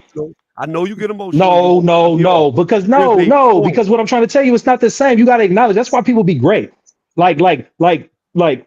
The boy's great because he had lost his second fight was a title fight. Blaze. Bro. It's irrelevant. I don't care. He lost. The point was amateurs don't mean shit in the pros. Lomachenko had the best amateur record in the history of boxing, and he still lost his second fight. It didn't mean shit because he wasn't experienced enough. He wasn't ready for Salido. He had a title fight his second. Let me finish. He would have lost to. He beat Gary Russell in his fucking fifth fight. What the fuck are you talking about, bro? Seriously. Oh my fuck. He still lost in his second fight against that. But he beat Russell. He beat Russell, one of the best fighters at the time. He beat Gary Russell, one of the best fighters in the division at the time, in his fifth fight. The point was the best fight. So how the fuck the amateur? No, it just levels the competition, bro. We talking about competition. And there's a reason why Madrimov and Bivol in the same count, and Bivol gave Canelo trouble, and Madrimov gave Bud trouble relative to everybody else he fought. There's levels to skill in boxing. So when you bring up Loma, hey, that's a title shot. That's not a can. That's not somebody that's 7-38 or something that you be fighting in the beginning. You feel me? So it'd be like, hey, he took that route in his career and he got that loss. That's why they give Loma. That's why Loma has less than 20 fights and he's like a Hall of Fame fighter. Okay, Blaze. Now let me finish without you interjecting because I'm gonna respond to what you just said. I'm gonna stop. You're right. You just made my argument without even knowing that you made my argument. He wasn't ready for Salido. That was the whole point of what I was saying. The amateur record, while it will get you prepared for boxing, for pros, you might not be championship level in your second fight. And that's what happened. And whoever said he beat Gary Russell in his fifth fight, you're wrong. He beat him in his third fight after he lost to Salido. But that's it doesn't matter. The point. And you're proving my point right there. Because if you said the amateurs would prepare him, how did explain why it don't matter? You can't just Tony, was champion in 11 fights. Hey, Tony, explain that. You can't just answering your own questions. If a nigga beat Tony got to explain that part. He says it don't matter. Why? If a nigga's so good beating champions in his third fight after a good amateur exactly. record, that means Madrimov got a good you're not making no sense. You just talking because you don't want. He won't explain that. He won't explain that. Was champion too. Of course he gonna do that. You Madrimov was champion. All right, when y'all are done, I'll talk. Yeah, explain that. Questions, man. It's pretty hard to explain it when I'm 25% into what I'm saying and y'all all jump in and start talking. Go ahead. You got the floor. Floor is yours. So either y'all are gonna sit back and let me finish. Floor is yours. Go ahead, Tony. Yeah, go ahead, Tony. Here's my point. The only point was amateur record. That's what you're leaning on. Amateur. The guy with the best amateur record in history still lost in his second fight. I don't care who he lost against. I don't care if it was a title fight. The point was all that amateur record didn't mean shit when he got in there with Salido because there was tricks to the trades. There was things that the veterans did that he was not ready for. He had not seen it. Had he had 3, 4, 5 fights, he would have never lost to Salido because he would have been seasoned on the professional level. But he wasn't. He was inexperienced as a professional, and it cost him to lose in his second fight. Now, with Israel, you just saw Israel get dog walked by a dude who's never been a fucking champion. He didn't get dog walked. He did not. That's not true. That's not true. That's not true. You see no T's face? Y'all don't like you see no T's face after the fight? Talking at one time. Because Tony we can't just let him get away with saying that. You can't just let him talk that bullshit. He's just trying to get away. Madrimov was champion. Hold on. Tony he coming in here talking Canelo talking points and shit from the other channels, man. We on to you. You don't. You know you got. You know you got to go back to the Canelo channels and shit. Yeah, go ahead. Land your plane. Here's the point. They all emotional. Here's the point. They just watch a dude in Virgil Ortiz who's unproven. He's never been a champion, never fought for a belt. Just go in there and beat the shit out of Israel Masvidal. Why? Because it wasn't Virgil's fourth weight class. It was his second weight class. And truth be told, he never belonged at 147 to begin with because he's such a big dude. So Virgil had the physical advantages over Israel Masvidal, and it showed in the fight. He dog walked him, he manhandled him, he sunned him. Where Terrence went life or death, and what I mean by life or death is the fight could have went either way. It was very tight, it was very close, and even Bud admitted it after the fight. He said, man, Israel was hard. I wasn't expecting him to be that strong. This is the strongest guy I ever fought. Well, if you think little itty bitty Israel is strong, what the fuck you gonna do when Canelo gets a hold of you? Hey, look. Man, I say something. Two says I just want to say one thing. Hey, Terrence, hold on. Give me a number so I can cut. Little bitty Israel Madrimov is the same guy that helped Bevo beat the shit out of Canelo. If you want to say it like that, the way you be talking about people winning, that little bitty guy did that. He was way more active in that fight with him. May I say one? Let me say one thing. One thing before you go. Hold on, real quick. He wasn't taking chances with Terrence Crawford like he was taking. With Exactly. Exactly. He didn't think Virgil Ortiz had the skill set to beat him up like the way he did. And Terrence just said in his last interview, he said it was Kyle Velasquez was the strongest dude. And he said he could punch. He didn't say Madrimov. Yeah. Okay, just one thing before you go. One thing. One thing, Tony. Hold on, Terrence, yeah. Hold on, I just want to respond real fast. This is all you got to do. Go listen to the post-fight. I don't care what Terrence is saying today. Go listen to what Terrence said right after the fight about Israel Masvidal. Go listen to literally his words right after the fight when they interviewed him, and then you'll hear everything you need to hear. Terrence, what do you want to ask me? Tony, you just contradicted yourself, brother, because before you said, he could have had 5 or 6 fights, and then he might have been good. Oh, but you fucked up because guess what? He had 11. He had double the fights. So stop that. So come on. So stop that, Tony. You come on. You killing yourself, Tony, out here. You know as well as we know that amateur experience is very important. This guy has 300 fights. He ain't no damn regular fighter, but he's he get a lot of experience. Come on, Tony. You got to stop that, Tony, acting like those fights don't matter. He sees a lot of different styles and everything when you fight that much. It's like anything else. If you do something long enough, you get skilled at it. If you're a plumber, I don't care if you're an apprentice for 11 years, you've been doing plumbing work. Shit, you are good. When you become a licensed plumber, you're a damn good plumber because you've been doing it so long. So come on, Tony. Let's not act like that don't matter, Tony. And real quick, let me say something to Tony real quick. Hey, Tony, Tony, you said you fought though, right? 1% at a time. You can't all like bum rush me with questions because I can't respond. Yep, for sure. Respond to him and then talk to me. Yeah. Terrence, I did not contradict myself. What I said was this solely for Lomachenko. Had Lomachenko had more fights, he wouldn't have lost to Salido. And the same thing can be said about Israel Masvidal with Terrence Crawford. Before he fought Crawford, he was only in one 12-round fight in his entire professional short career. Now, he got tired in that fight. You saw him start to run out of breath around the 8th, 9th round. Had Israel Masvidal had 5, 6, 7 more 12-round fights, he wouldn't have been as tired. Why? Because the first time you run 5 miles, it's hard. But after you done run 5 miles 30 times, it becomes very easy. So he was inexperienced with 12-round fights, and it showed. He got tired. The bottom line is this. Amateurs is great. Hey, but Tony, there is a difference. Hold on. You box in the gym, you try. I'm landing here, Blake. The difference here is there has been many Olympians who were great amateur fighters, and they never became champions in the pros because it's different. Hey, Tony, do you train? Do you train in boxing? That's true. Do I train currently? No. Have you ever been in the gym? Have you ever fought? Have you ever?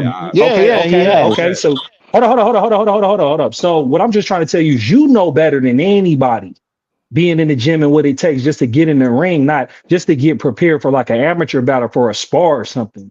Much less go through amateurs and do 300 something fights. But look, my thing with Madrimov, we all fail. That's why I be like, they make excuses for everybody that Bud beats, because Madrimov was champion at 154. That means he fought high level competition to become champion at 154. After those 300 bouts, and he was 10-0-1. No, because this makes a point. This connects with that Eastern European shit, just like with Loma. Loma got 400 amateur bouts. Nasty work. He gets he goes for it. Hold up. I'll let you talk real quick, because this is just a nuanced difference of opinion. I disagree with you for some other shit, but I'm just talking about this point right here with Loma. It was for a title shot, high level of competition, and then he went on to become champion later on. You see what I'm saying? So it was like, and he stopped some great players, and he's all the way Hall of Fame, and he got less than 20 fights in, bro. So we're talking about when you make the point about amateurs, that and Madrimov particularly are different, because like I said, I get back with Madrimov, it's like, hey, Bud went up from 154 to with no tune-up or nothing, and he was iced with Spence in rematch contracts for hella. He thought he was fighting Spence at 147. So he was stuck in the matrix dealing with Spence. Spence finally dropped out the rematch. He immediately goes to 154 and fights for the title. Not getting used to none of that weight or nothing. Now, after this fight, after a year, but this fight's different, because after Madrimov, all he been training for and wait for is Canelo. He didn't have no weight. He wasn't in limbo thinking he was going to be at 147 and then having to come up to 154. There ain't no limbo between 154 and 168. That's why he's showing you tape where, like, look, I'm walking around at 181. Oh, I'm 188. You feel me? Now, like I said, I'm just a Bud fan. If Canelo does what he does and does his shit, he can knock out Bud, because he runs through everybody up there. So I'm not saying that, but we're not going to act like Bud don't have a fucking chance, a skilled, thoughtful, fighting chance in the fight. That's what I don't respect. When motherfuckers like, oh, he's just going to knock him out and all, he's a bum and all this. Yeah, fucking right. Bud ain't got no tape of him ever looking like a bum, ever. Yeah, exactly. Blaze, I will real say talk. There's no tape. I got you, Blaze, but this is what I'm gonna say. Israel Masvidal, in his entire professional career, which is short-lived, has only fought 3 good fighters, and he's lost to 2 of them. Kurnovov, who he only got 12 fights. Okay, let me finish. But out of those 12 fights, he's only fought 3 good fighters, and he's only beat 1 of them. And the guy that he beat was for the vacated title that he picked up. He didn't beat a champion to get the belt. He fought for a vacated title to pick up the belt. Now, with that being the 2 said, fighters that beat him were undefeated and like some of the arguably the best in the sport in their divisions right now, though. Okay, no. Virgil Ortiz has done absolutely nothing. To say that he's arguably one of the best is ridiculous. The dude's never even fought for a world title. So we don't even know if he can become a champion. Now, here's what I would say. Terrence Crawford could have fought Tim Tszyu, because Tim Tszyu was calling him out.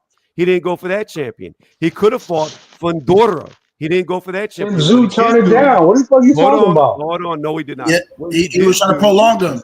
What crazy, man. You just saw what Terrence Crawford did do was go for a guy with no professional fights who won a vacated title because he was the weakest champion. That's what he did do. Bro, Tim Tszyu's management said they don't want the fight. What the fuck are you talking about? You just and they was trying to prolong.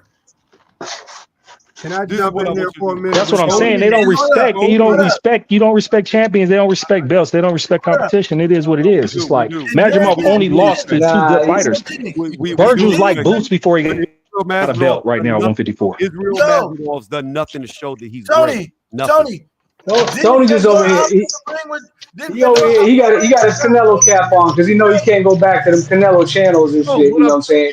If they hear this shit. Canelo, I'm not even talking about Canelo right now. You got your Canelo hat. You got your Canelo hat, man. We on to you.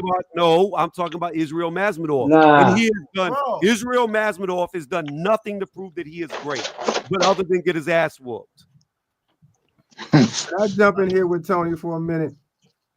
One of the things you just said was about Loma when he fought Salido, and that he lost in his 3rd fight because he was inexperienced as a champion. I have to disagree a little bit there. The reason, let's look at the reason why Loma actually lost. The low blows and the ref not taking charge of that fight. Loma got hit with so many low blows, I'm surprised he could have children. That is that's the only reason why he lost that fight. See, if it had been he was doing good things professionally to Loma, and he lost, I would agree with you then. But he lost primarily because Salido cheated. So he wasn't prepared for to be cheated, but he was hit so many times low, it caused him to fight. So I agree with you if you're thinking that he should have been prepared for that as well. So, however, when you think about how somebody lost, you have to look at why. And that's the reason why he lost that fight. Not because he wasn't prepared as a professional fighter. He wasn't prepared to be cheated by a ref and to fight a guy who's going to hit him that many times below the belt. So, Mr. Greg, I agree with you. I agree with you 1,000%. And this is what I mean by inexperience. That's what I said. Hold on, Mr. Greg. Listen to me. What he experienced was veteran tactics. Right. Hitting somebody. No. Look. I don't care if it's called cheating or not. It's not cheating unless the referee sees it. Every boxer, especially older veterans fighting younger guys, if you watch them close enough, they'll throw hooks. Instead of landing with the hook, they'll hit you with the back of the elbow. They'll hit you with foreheads whenever you're coming into the clinch, the headbutt you to try to cut your eye open. They'll hit you in the hip. They'll hit you low. They'll hit you with the forearm. Those are veteran tactics that older seasoned fighters do. They know what to look out for. They know how to evade it because they've had it done to them. A younger fighter who's coming up, even though Loma was older whenever he went pro, he's still young in his professional career. He was not equipped. He was not prepared for somebody who's going to fight him with dirty tactics because he had never seen it before. And that's why he lost. I wasn't disagreeing with you. I was just pointing out the exact reason in terms of that's my whole point. Yeah. The reason why he lost is because he had never experienced it. He was inexperienced on the professional level against dirty tactics of a veteran. That's why he lost. That's my whole point. Had he not just had an amateur record, but actually had professional fights more than 2 when he lost, then he would have been more prepared, and he probably wouldn't have lost to them low blows. So when you that don't even make any sense. That don't make no sense. Hold on. So when you think Jamal gonna get prepared for all this? I don't think he's good.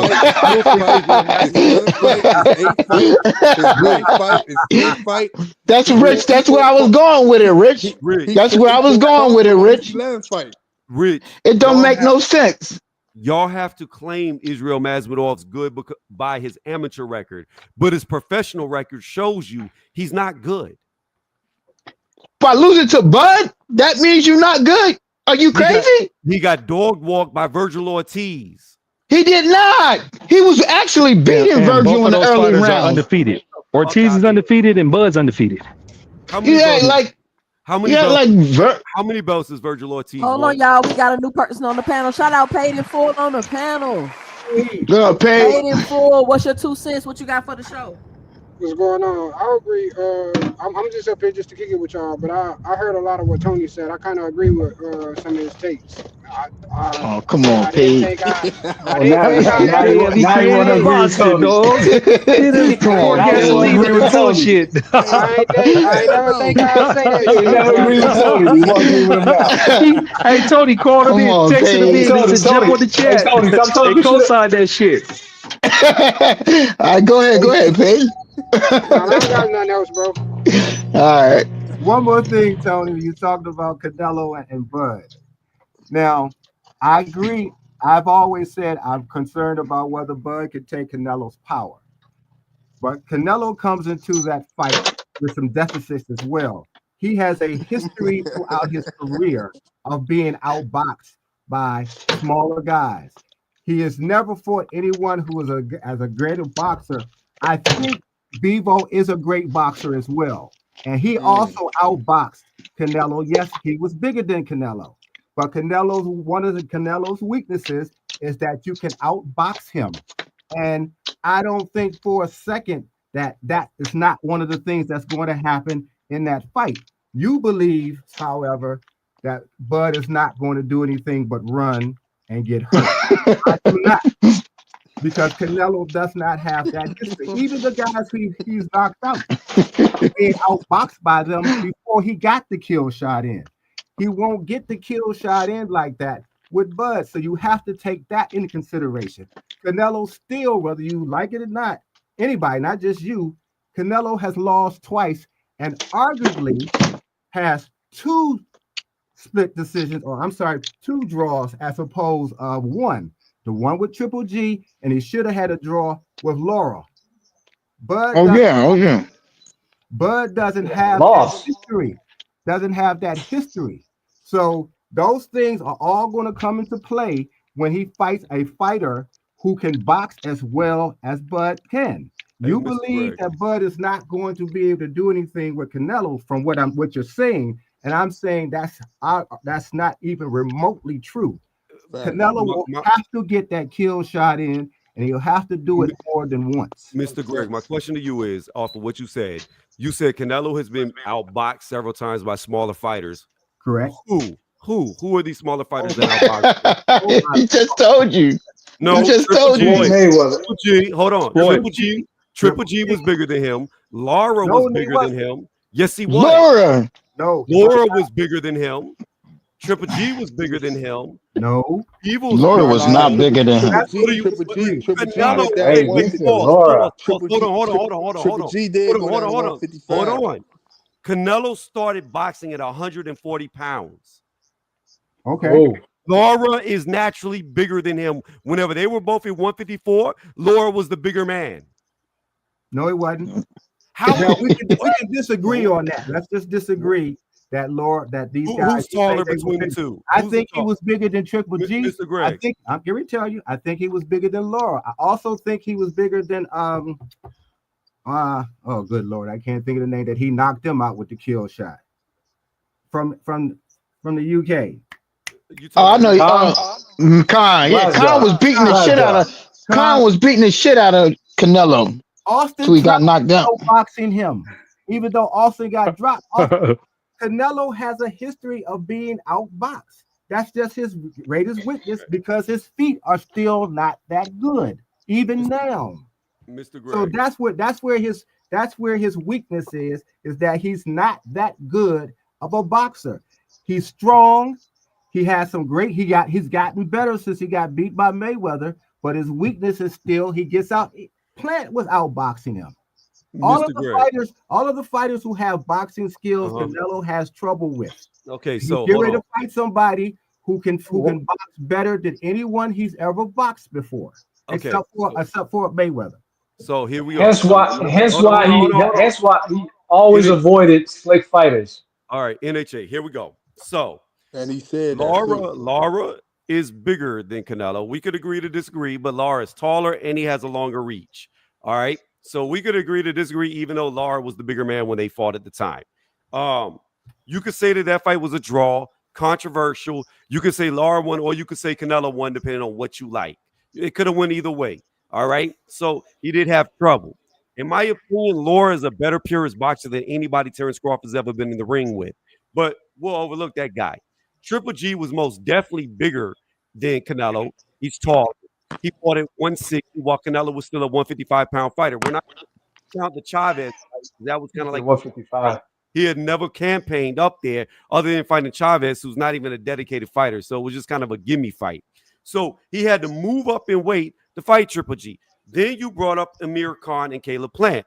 Both guys that allegedly were outboxing him, but both guys who were sleeping on the canvas. So here's the deal. If the end result is me knocking you out and you sleeping on the canvas, then please outbox me all day long if it leads to you getting knocked out. That's a horrible example to use, because in those fights, those guys were snoozing. I said he has a history of being outboxed, and that's his weakness. And I also said Khan, and I also But my point, Mr. Greg, was if your point was that he was getting outboxed by Caleb Plant and Amir Khan, then I was saying, please sign me up to be outboxed if the end result is me knocking out the people who are outboxing me. I'm sorry. And that's where the if is. If I knock you out, you're not outboxing me. But that's where the if is. You said if. He's not going to get the kill shot like that on Bud, because Bud is a better boxer. We've seen Bud get mollywopped by lesser boxers than Canelo. Who? Hold on, y'all. Let me get this super chat. Let me get this super chat. Shout out Sin Ironheart with the $10 in the super chat. He said, "You lucky I missed this stream with this bush y'all talking." Shout out to Sin Ironheart with the $10 in the super chat. Hey, 2 cents. Hey, 2 cents. I thought you were sleeping for a second. Wow, I'm just letting y'all go. Why you think I I'm swear sleeping? I did. I was about to wake you up. No, Well, I'm we'll listening. be Trust back, me, I'm T. listening. Hey, T, I'm we'll listening. be back in September to see how it goes. All right. Oh, Tony. we definitely gonna be here. I Yeah, told you I'm coming with my cup for tears. Like I'll be here You know, ain't September nobody 4th. gonna be crying. Ain't nobody If gonna the be fight crying. even happens, because All I want ain't you to nobody. say is that you're sorry that you made this mistake. I like how we keep talking about the fight, but we ain't talking about how Turkey lied about it. But if the He fight lied about it. happens, What did if Turkey the lie about? if the fight happens, he lied about the fight, the day, the location, the network. He lied about the whole thing. The fight ain't even made yet. None of that. They don't know what they about to do with this fight. Fights be having problems though, man. Sometimes be having they gonna No, get it in. when Tank needed a new venue, it was live Oh, streams, it was I ain't bring up videos, Tank. Hey, look, it was we ain't bring up all Tank. kind of We shit ain't bring going him up on. yet. I need Y'all that bring Don't jinx him it, up. 2 Cent. Don't jinx I it. need that same energy for a nigga selling fake tickets to a venue that he ain't even got booked yet. I need that 2 Cent. same energy. I need that Hold same up. energy. Don't jinx the fight, Tank's 2 the one who Cent. said the fight was canceled. You can't blame that else on the Yeah, that fans. was Tank. He what did he tweet that or something? What they do? Yeah, He he said said something on he said social fight media. He canceled. posted it or something. You can't He blame the spelled fans for what cancel Tank wrong, said. but nobody caught that though. No. It's cool Maybe though. he was It's cool. upset the promoters did that and he tweeted that. I don't know. No, You he got didn't. you got content creators saying the ticket sold out but still available. Whole time ain't even no venue booked or nothing. Just a complete lie. Yeah, Just a content You can't believe creators saying everything the you see fight on was the internet. definitely in Houston. Straight propaganda, straight lie shit. He said it was gonna be on Netflix. He ain't even had a meeting with Netflix yet. But we don't got to talk about that. We could just Didn't talk he about say this somebody was make selling believe fake fight tickets? that's supposed to be. Yeah, they had the tickets. Damn it, 2 They had Cent. the tickets for sale, and they hadn't even had the venue booked yet. I got the screenshots and everything. I got the proof. How many Who people? bought it? Did you buy some? No, I ain't Who buying bought none of that. tickets though? Yeah, who bought You the can't tickets? buy tickets. Who got I don't You know can't who who buy got bought them. tickets. swindled? The Who got imaginary swindled? friends. I don't know who bought them. Somebody got I'm swindled. trying to see. I hope it's in Vegas. Where is man? Listen, I'm going down there to Vegas, man. I swear I'm probably gonna go down It's there. gonna be in Saudi Arabia Yeah. if his promotional company is promoting it because they don't have the proper licenses to make a fight in Vegas. See, That's what fine. I They think don't? is that this is what I think. I think that Turkey has been saying, "Oh, it's this and this and this and this," and then now that it's coming down to make the fight, he trying to sneak and throw it in Saudi Arabia. That's what I think is Listen, happening. man. Bud Crawford Promotions got the credentials to throw it in Vegas. That shit better be in the MGM Grand, man, or the Legion Stadium or something. They better stop You playing. said This is a Bud Vegas got the fight. credentials to do what? To fight in Vegas. Shit. Man, Bud ain't no Fuck damn we talking promoter. about? He got his own sub promotion. That You don't feel mean me? you They got better a figure it license. out. Yeah, but That don't mean Hey, you got a listen, man. license. He ain't I got no mean, again, like you license. said, that's surprising to me, but I'm not even arguing that. Yeah, you guys is right, but I'm talking about Turkey, man. I'd be surprised if Turkey can't throw a fight in I'm tired of Vegas. That's his ass, shocking. bro. Yeah, my No, he could Like understanding throw is a I don't fight. understand. That He could doesn't throw a make How is sense it fight. to me. 2 shocking? Cent. How is it shocking? He could No, throw a it is fight in Los shocking. Angeles or New York, but You're not putting all these Vegas. fights together, but you can't make a fight in Vegas. You got all this money, but you can't make a fight in Vegas. That don't if make he sense got to me. Because Vegas don't you really need fuck with that you. nigga. This is They the told him thing. to You get the need fuck more on. than money. You need more than money to to do certain things. It's not I about your know. money. Well, What do you good business. need? You need to have whatever you need to do it. I don't understand this shit. That's what I'm just telling you. I scratch my head. Like I said, where's your source on that? Where they can't make a fight in Vegas and they're talking about holding it in Vegas, like No, Allegiant this is Stadium. how They crazy. talking about that. no. This is what I'm telling you. His company that he says is doing the fight. From my Yeah. understanding, they don't have a promoter's license, which means they not throwing no fights in the U.S. They're gonna have to do it in Saudi. Then he better get with Dana White with whatever that TKO bullshit they Hell talking no, about. him I and know he can put that a shit fight probably in Vegas. that shit probably Him out and the window. Them niggas Dana into it. White not cool no more. They not doing. I Dana know. White I not seen doing that. I business. heard that. Listen how silly y'all sound. He has a pull to fucking shut down New York City and host a fight in Times Square, but he can't. He ain't got no pull. He ain't got no That's pull. what Not I'm Whatever the about saying. fuck. pull. Like You they gonna gotta No, figure it that have out. the nigga license. What are we He doing here? he don't have don't that have a same pull in license. Vegas though. Okay, What look. y'all not understanding? He don't No, have the no, Two license Cent. to go to fight in All right, let me Vegas. say it like you, 2 Cent. Let me say it like you, 2 Who Cents. say he There ain't ain't got a no way he license ain't got a fucking license. That don't even make no sense. How he can't get a at license? all? Make it make Listen, y'all. sense. Listen. Okay, let me make it make sense for you.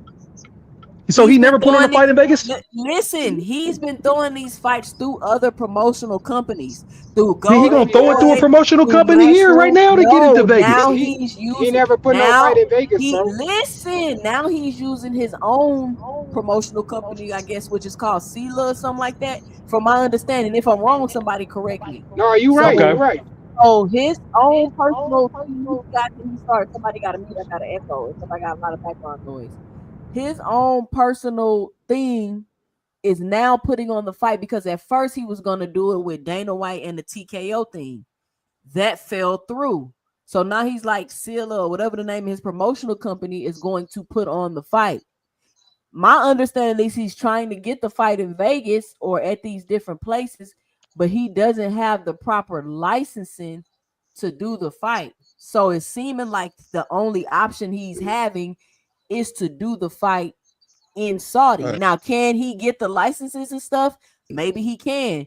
Can he get the dates? I don't know, because it's not just getting the fight in Vegas. You got to get a good date. You got to make sure you ain't competing with college football. You got to make sure you ain't competing with other fights. So having a date is also important. And probably this far, all the good dates, I'm just guessing, may already be taken. I don't know. So But that's all I'm another saying thing- about the fight. But he already had What at least network is gonna put on a fight because he felt they had a blow up with Netflix, so that's out the window.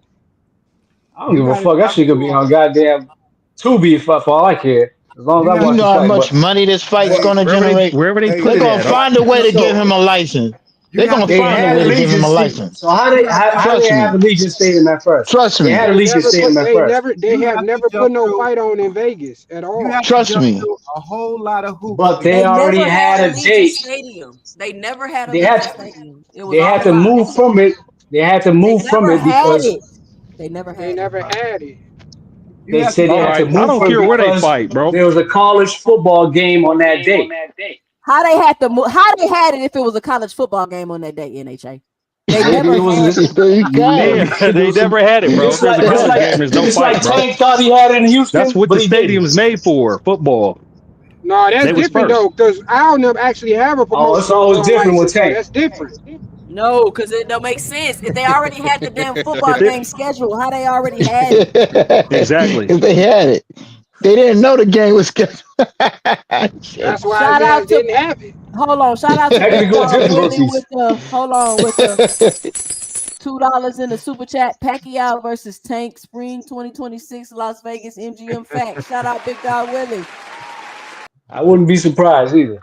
Hey, y'all. You got to jump through a whole bunch of hoops to get a promoter's license in Vegas because of the gambling. As you Facts, Mr. remember Red. this, Don King no longer has a promoter license in Vegas. That's why they was going to Atlantic City when he was strong. And then Bud or Canelo is not signed to no promotional company. They signed the Riyadh season, so neither one of them is backed by a They promotional need to talk to De La Hoya, man. They need to talk to Golden Boy and make it happen. Listen, this fight will generate so much money. They're gonna make it happen. Don't worry about it. They're gonna figure it out. We hope so. I like At the end of the day, I don't give- why do we care where it happens anyway? It's throwing over I don't a care mil. where it's at, but I would like for it to be in Vegas so I can go. It's throwing over a mil.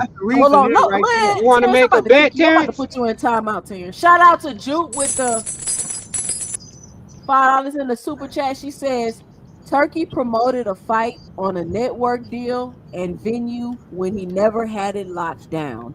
It's 0 videos about him running out of money or troubles. Crazy. Shout out, Juke.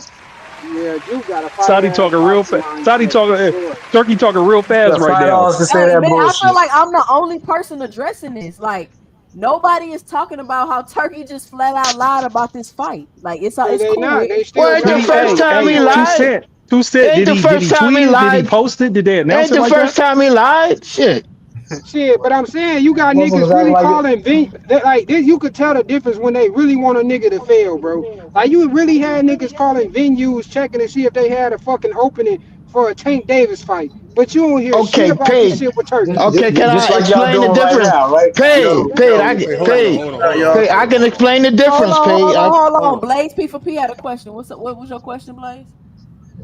Oh no, I didn't have a question. Y'all go ahead, cook. Hey yo, a question. Hey yo, I'm about to say. Hold on. I wanted to respond to what Paige said when I get a chance. Shout out from you know me, Seattle tapped in. You know me, we both in the town. 2 cents. You already know we're gonna hold it down. All right, yo. Come on. You out? Yep, Bando gotta go. All right, Bando. Oh, what up, Bando? All right. What's good with you, gang? What's good? Salute, Mr. Chilling. Greg. But this is what I'm saying though. This like y'all don't get my point. So the man literally gave y'all a date that already had something else scheduled. Like this shit is not okay. Like, and then he was selling tickets. He literally tried to scam y'all. Oh yeah, 2 cents. Did he post it? Did he announce it like on Ring Magazine on the website? Yeah, I got the screenshots of the tickets being sold. Y'all want me to put them up? Yeah, put them up. Turkey posted on Ring that there was. I want to see somebody. I want to see somebody post a ticket they bought. It was no. Yeah, I want to see somebody. Somebody need to go live. I need some ticket stubs. I want. Well, let me just say the difference. I want to respond to I want to Paige. see those screenshots of a date. Because the PBC had a date for Houston too. Y'all forgot, huh? I want to respond to why is a difference. Is a difference. But they got a license though. Oh my God, they do. Fucking license. So they lied. They do got a license. They still lied, but right? I want to know. I want to tell you what's the difference. No, it was an actual venue issue, meaning they moved the venue. Oh, okay. So, but we ain't no venue issue. So why? But them niggas don't got a venue at all. Y'all don't got no argument. Turkey just out here trying to scam. I'm not arguing. I didn't get a chance to respond. 2 cents. Okay, let me say this. Y'all got no argument, but go ahead, Terrence. No, I'm not arguing that bullshit. I'm out. Let me just say this: when no one was talking about a venue issue at first with the PBC. However, this is what the issue was back then. They're telling us in the PBC and all of your fans, all y'all do is brag about how much money Tank is making, how many people want to see this fight. None of that happens with Bud. They're not talking about that. All we want to do is see the fight. But when y'all make that a big ass issue, when the fight don't happen, we want to say, well, what's going on in Paradise? Y'all got all this money. Why is the fight being moved? That's why people calling the venue and all of that, because y'all the ones talking about y'all got all this money, everything rolls through the PBC, we're doing so good. That's the reason that everybody wants to know what's going on in the PBC when y'all announce a different fight. We already that is the truth. You say it doesn't. You say it doesn't pay, but it does. You guys brag about how much money. You guys stop fights because y'all don't want to fight, didn't want to fight Bud all of them years. Your promotional company stopped all of that. That's why we give y'all all of the help. So you gonna sit here and lie? I'm not lying, Paige. I'm not lying, Paige. I'm not. That nigga to go off and fight no fucking Avenesian. He chose to do that. Why did he fight? He said he was fighting that he wanted to fight at the end of the year. Y'all didn't give him a contract. And then what did Floyd say? And what did Floyd say? Remember Floyd said the fight ain't happening? Y'all forgot that, right? Y'all forgot that. There you go. What that say, y'all? What that say? Hey, shoot me the link. I'm gonna try to cop, but everything. I'm about to get me a ticket, I'm gonna give me a fake ticket. Look, TKO. It say, but look, 2 cents. It say TKO. They folded. I'm about to get me a ticket. Is that real, man? That look like somebody want to Photoshop this shit, man. What is this shit, man? But no, TK. But listen, 2 cents. It's TKO boxing though. So they ain't even together no more. They had the license. TKO had the license, right? They had the license for Vegas, right? Man, this is not. And they was gonna play at the exact same time as the college game. They was gonna do a boat. They was gonna be way out of the field. You feel me on everything? That bullshit. Better be in the end zone. They boxing in the end zone. You feel me? Boxing in the end zone. You feel me? Halftime. They boxing at halftime. Extended halftime boxing performance. You feel me? You got a college game as your undercard. Now, was this put up before it was determined that there wasn't going to be a fight, or before the fight was announced? This was put up when they announced it at that fight after the Crawford fight. I can't remember what exact day it was, but this was put That's up. people scamming, making money though. Yeah, I see. Yeah, that's just quick scheme, man. That's But I wonder. you gotta realize that people still got. And then hold on, y'all talking. Okay, so Blue Blood was scamming because he made a the reason why I went and looked up. No, listen. He fell for the cap. Let me talk. Let me talk. The reason why I looked this up is because he said the tickets were sold out but still available. So I said, how the hell is tickets sold out but still available?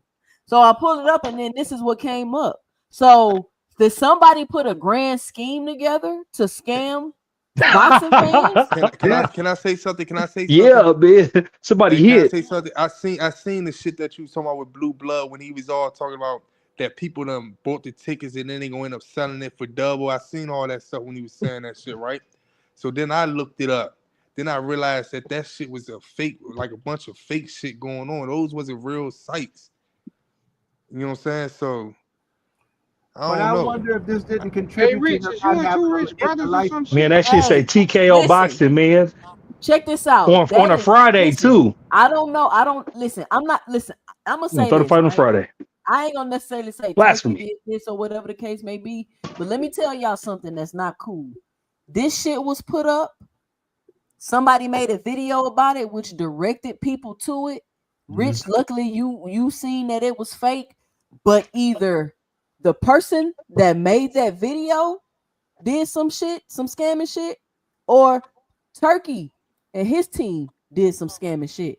Either way, it's some scamming shit going on. Mm-hmm. Yeah, it was Either way, it's some scamming shit going on because you literally made a video directing thousands of people to this site paying these kind of prices for these tickets. I think Blue just got played. He just jumped the gun too fast trying to break news. I don't think he's on the scam. I think he just jumped with his fake thumbnail, with his bullshit thumbnail. You feel me? He was just geeking to make. I mean, but that's the implication, though. That's the implication. What he did was he was geeking to make a video, and he did that shit too fast without really checking. Yeah, checking his sources, looking up shit. Like, you feel me? He was just geeking to make. You know, he's just like fresh off the presses, trying to be the first one. Trying to hit. That's fucked up, bro.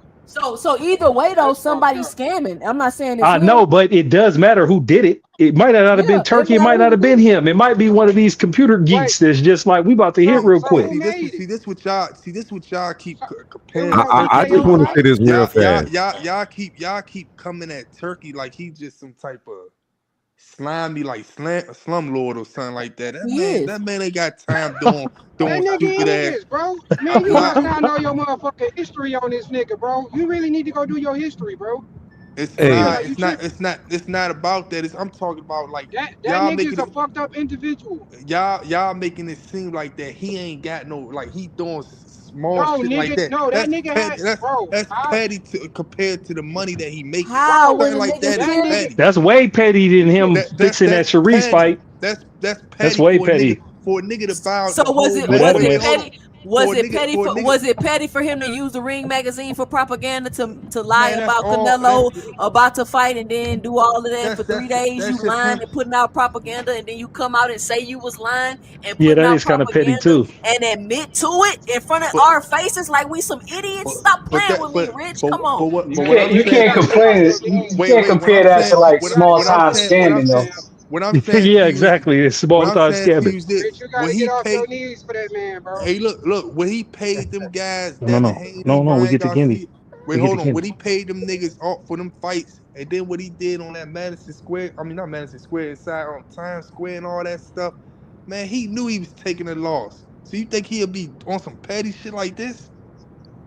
Yes. You know how much money he does. How did he know he was taking a loss? Man, he knew he was taking a loss on that shit. So why would he put on the fucking event if that's the case? Motherfuckers over here accusing Turki of doing credit card scams and shit. The fuck is wrong with y'all? That's all I'm saying, man. He's trying here for a few racks. Few racks here, you feel me? He's scamming. Bro, that's not his fucking money, bro. Man, y'all talking about that's some not petty hustle. Y'all talking about he talking about billions with Dana White, and he worried about some couple $100 $100. Billions, though. What you talking about? This is what I said. Turki doing refunds and shit. Listen. I said, they talking about he doing $800, $900 seats. Listen, and we bro. talking about some.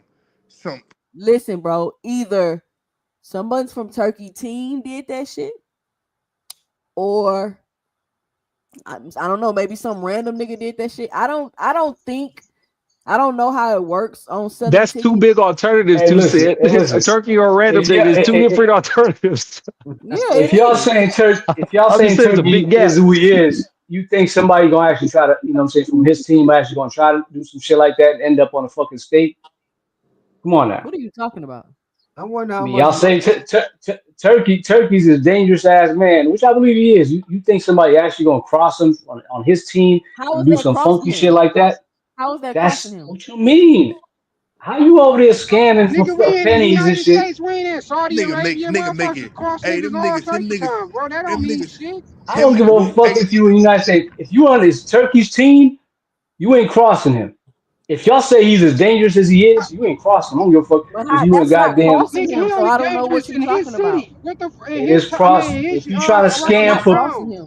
if you scamming for pennies to sabotage a fucking goddamn a fight as big as this, man, that's crossing him. listen, Y'all don't know. I mean, yeah, come on, man. Man, Turkey and his I'm at a folks loss with got y'all. Turkey and his folks talking billions of dollars, y'all and they niggas talking need to about get off pennies y'all right now. knees, bro. Yeah, Y'all boy, tripping. Y'all act like y'all know this I'm nigga not a Turkey personally. You fan. talking sense, man. You just sound like a hater. Shout out to Juke A with vicious the hater, and not even a hater, a vicious $5. hater. Hold on, let me $5 in the super chat. She says PBC had not announced Tank versus Roach when the venue changed. Turkey did announce without a venue or network. It's sad y'all cape, then admit y'all were duped. Shout out to Hey, Juke. look, and Man, I could pull out the flyer that was already out and shit. You know what I'm saying? That with the dates and everything another for you. thing. This another thing. I could give a fuck about Turkey, but I just ain't got him doing no petty ass hustles like that, man. While him and his people Bro, making you don't billions. know that nigga They talk. personally, They bro. talk. Stop speaking All like right. you So know this why the nigga fuck? So why personally, the bro. fuck is you? Why I the mean, he fuck can is you still saying just what have he an doing? opinion, though. It's good. He can Yeah, have you an can have an opinion. opinion about what the fuck. You don't know the nigga It's all personally. You good. He can saying what have he an doing. opinion, man. You don't know what Shout the out. fuck he doing. Hold on, y'all. Let me get this cash out. And shout out to Key Alexandria, Key with the T in the building. She says, that's a lie. Dana just tried to cross Turkey. Key with the T, click the link and come give us the T. What did Dana do to try to Let me get some cross chips. Turkey? Go give me some chips. P for P, you gotta pause. I mean, I gotta This mute you. You nigga talking just about sat some up and shit. lied to motherfuckers. You talking about what the fuck he ain't capable of doing? Like, bro, man. Jupe say he Man, blocked out all an them niggas alley in lie. Times Square and their minds are gone. Cool. So why you trying to hold this nigga on the pedestal like he don't do the same I shit? ain't never try to hold him. I'm saying I don't got him doing no petty ass hustles like that. Making fake ass pages to buy some tickets. I ain't got him doing no petty ass hustles like that. So he could You don't know ruin his what Like, they whole did. brand. like, Fuck, he gonna ruin. like what is? Why him and his folks That's gonna what I'm ruin $1 saying, billion bro. You brand? speaking Why like they you His know gonna the ruin? nigga brand already personally. ruined. That nigga got ring boys. Man, that nigga brand ain't ruined, man. Bro, like Y'all how saying y'all that you. y'all saying he's dangerous man. He got he's this and that, but they ain't talking about he's running a fucking goddamn pretty much How y'all feel about that? How y'all feel a about the low ring boys? budget credit card scheme and shit. How y'all About feel the about the ring ring Like, boys? boy. how that makes sense, man? Listen. Y'all can be mad all y'all want and try to deflect, Well, I but ain't mad at somebody all. It was sound like selling. y'all mad. Hold on, NHA, you gonna Yeah. let me talk, bro? You gonna let me talk? Somebody was selling fake tickets online. And that's the reality of it. We can speculate and think who it is, who we want to be. If you can think whatever you want to think. Shit, I The wish I point was part is, of it. Whoever the fuck that was made a major come up for sure. Hopefully police don't catch their ass. but I That's mean, I would definitely a think lick. that you can't just do that on a platform like that. I would think, but I don't know. Maybe that is a scam people run. Man, I'm not a shit, you know, scammer, we so I don't motherfuckers know. been scamming since COVID. Shit, niggas ain't stopped scamming. Shout out to Alan Sostan with the $5 in the super chat. He said, showing my appreciation. Shout out, Alan. Thank you for your support to the channel. Be sure to push that like and subscribe button if you haven't already. You can support the channel by hitting the Cash App at 2 cents boxing, or you can leave it by dropping your 2 cents in a super chat. We're talking about Turkey defrauding the fans with fake tickets for a fight that had not been booked or scheduled Man, that's yet. fucked up, man. Y'all putting all these bones. Y'all putting bad bones on niggas, man. It's still funny though. Hey, that's fucked up, man. That shit is funny. Oh damn! They gotta make a newspaper article. They out here scamming. Let me get this right. This man got billions of dollars in oil. He out here scamming. Him and his oil money. You out here pickpocketing. You out here pickpocketing. That dude out here scamming. Hey, look. He willing to take all these losses, knowing these guys they go sell shit, but he want to scam over some tickets. Hey, Data did it. Look, Data did it. You see, it got TKO on the top of it. Data did that shit. Data did that shit. Data crossed Turkey. Hey, yo, and Data ain't giving that money back either. He ran off with the plug. No refunds. Man, this You shit call gotta stop. You call it up. You call that phone number up. No refunds. This shit gotta stop. This nigga willing to pay niggas hundreds of $millions, knowing he ain't gonna make no money out of it, but willing to stand for a few $100,000. Man, what's wrong with that, boy? Like, damn, he thought he was gonna sell them off. He thought go sell all out. Like, how much? What is that? That's even if you talk about a full gate, what is that? Like 30 million, 40 million? Shit, I wish. You feel me? Hey, I wish Turkey would have hit me off. That's a lick, though, bro. 40 million. He should have hit me off with like 100 tickets. He should have hit me off. Hey, look, he paying $100 million. He paying $100 million for niggas to fight. He paying $100 million for niggas to fight in front of his full friends in Saudi Arabia, but he's scamming for hundreds of thousands. Come on, man. Come on, man. Hold on, y'all. Hold on. Come on, Juke man. on the panel. What's your 2 cents? What you got for the show? Hey, y'all. I'm Juke. enjoying. Hey, y'all doing? How y'all doing? All right. I just want to say, I think, and I think it's all fun and games and jokes.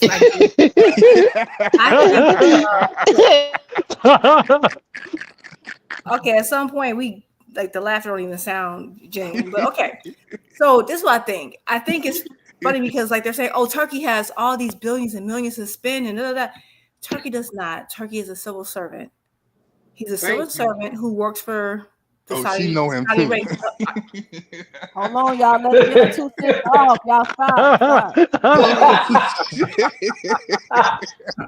Fucking goof troop. The forced laughs don't even working for y'all. I know y'all trying to it's only sound genuine. Okay. Nah, yo, we sorry though. It's just we just all what my bad. Well, go ahead. No, you're not. Anyway, so the point is that he's a civil servant. The Saudi Arabian government, if you read actual news articles that goes beyond sports, they're trying to transition out of oil. Okay. So what a government is trying to do is not only just put a lot of money into sports, but it's all about changing public perception. So that's what they're going to do. So it's going to be like, oh, we have all this money. And I'm not saying they do. Of course they have billions. This is the Saudi government, but they're trying to change and diversify how Saudi Arabia makes money because they're not going to be able to continue with oil. They have to find different streams of revenue. So it's going to be beyond just sports. It's going to be also trying to skew public perception, trying to get tourism. So saying, oh, they wouldn't do something like this. Governments invest in propaganda all the time. Our government does it. Every government does it. So that's silly to say, oh, they wouldn't do anything like that. Like, of course they would. If you know anything about international affairs, world history, yes, they do. So that's like silly. But I think that. I mean, it's to say that he wouldn't do something like that when he literally did it. He literally announced this fight and like, oh, we're going to have it here and it's going to be there on this network. And then they didn't do it. And then now he's also having a falling out with Dana White and is now running the event in direct opposition of Dana White's event. And the fact that there's no big hoopla about it, right? Because anytime there's an issue or hoopla, if people even think the PBC is having trouble, there's 18,000 videos on YouTube, all these different think pieces and deep dives, but there's nothing. Like, why? Like literally this project didn't even make it off the ground. This would be the biggest thing, and everyone's just scooping it on the rug like, oh, well, he still has all these billions and millions to pay. the reason why he likes things in Saudi Arabia and the reason why he has much more difficulty having them here is because you got to remember, when he's hosting these events in Saudi Arabia, he's not paying for venues. He's not paying for all licensing and all those fees. It's the government. They don't have to actually invest anything. It's literally, hey, come to our house and fight in front of us. It's very cheap. So a lot of people are always spending all this money to have. Yeah, they're paying for the fighters, which again, none of these persons, these imagined persons, have ever been confirmed by any source outside of the channels that he owns. Not a single one, not once. Forbes has even stated they haven't even been able to confirm any of it. Hey, can I ask you a question? I'm next too. After that, I want to ask. It's not a single. I'm gonna keep talking. Has not confirmed any of this. So all I'm saying is that I think it's like this trust that they have in Turkey, and like, oh, he wouldn't do anything like that. Like he's literally done it, because if PBC would have announced something and never booked the venue, never confirmed anything, we would have never heard the end of it. So all I think we're trying to. But the BBC already did that. The hypocrisy. What fight? Is a hypocrisy. I'm still talking. You can wait your turn. You'll be okay. Is a hypocrisy of it. So I think it's legitimate to say, okay, how come you guys aren't looking at this? We're not saying that he's 100% guilty and he's the worst thing, but this is a real thing. Like if anyone else had done this, especially if it was PBC, we never hear the end of it. And here we are, but people are like, oh no, that didn't happen. He literally announced it on his own social media platform when nothing was ever booked. Never. So, I have a question after this. You go, Rich. Then let me ask. Hold on. Let me get okay, gentlemen. We're all adults. Self-control. Come on. Like I'm sorry. I thought you were finished. No, I didn't even take a breath. I'm gonna let you finish. That's okay. I'm gonna let. They're very eager and people. Okay. I'm gonna shout out Blaze P for P with the $4.99 in the super chat. He says the Saudi government is pivoting from oil to ticket scams. Shout out Blaze.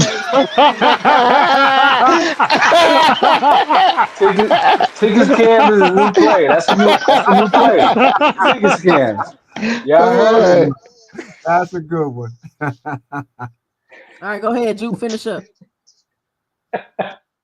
I was pretty much done. I was just saying that I don't know if it's a ticket scam because that's not my accusation, but I do know that they post that it is propaganda. The whole point is like we're taking over propaganda. It's about like okay, we're taking over. We got all this money, and they do have a lot of money. But the reason why they try to put everything in Saudi Arabia is because they don't have. There's not a lot of fees they have. They don't have to pay for venues. They're not paying the things that you have to pay. They have to come up here and pay for. So the reason why they can come to New York and book an alley, because again, they didn't take over the whole Times Square. They booked the alley in Times Square. And you can do that because when you're having these events in Saudi Arabia, they are not paying for any of these. They're not paying for any of this. The people who are servicing, the people who are working, they're government workers, their salary, they're already paid for. They were going to pay for it anyway. So they're saving tons of money on the back end. That's why they're trying to bring everything there while also trying to sway public perception to bring everything to Saudi Arabia. That's the play. It's like literally in articles written. I can find one and send. I can literally find it for you guys. But all I'm saying is that I'm not saying whether it's ticket scams, not ticket scams, saying they're above it when you don't know these people. But meanwhile, Al Heyman has not had any scandal, and he's questioned about everything he does. It's insane. It's like, oh, Turkey wouldn't do something like that. Ha ha ha ha. Let's do this fake laugh. Ha ha ha.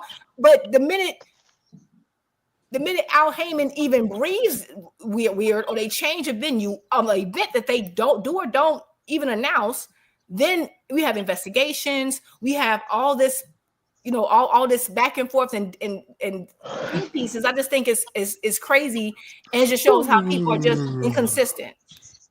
I would just like to point out that Beyonce and Jay-Z would disagree with you that Al Heyman, pulled a scam.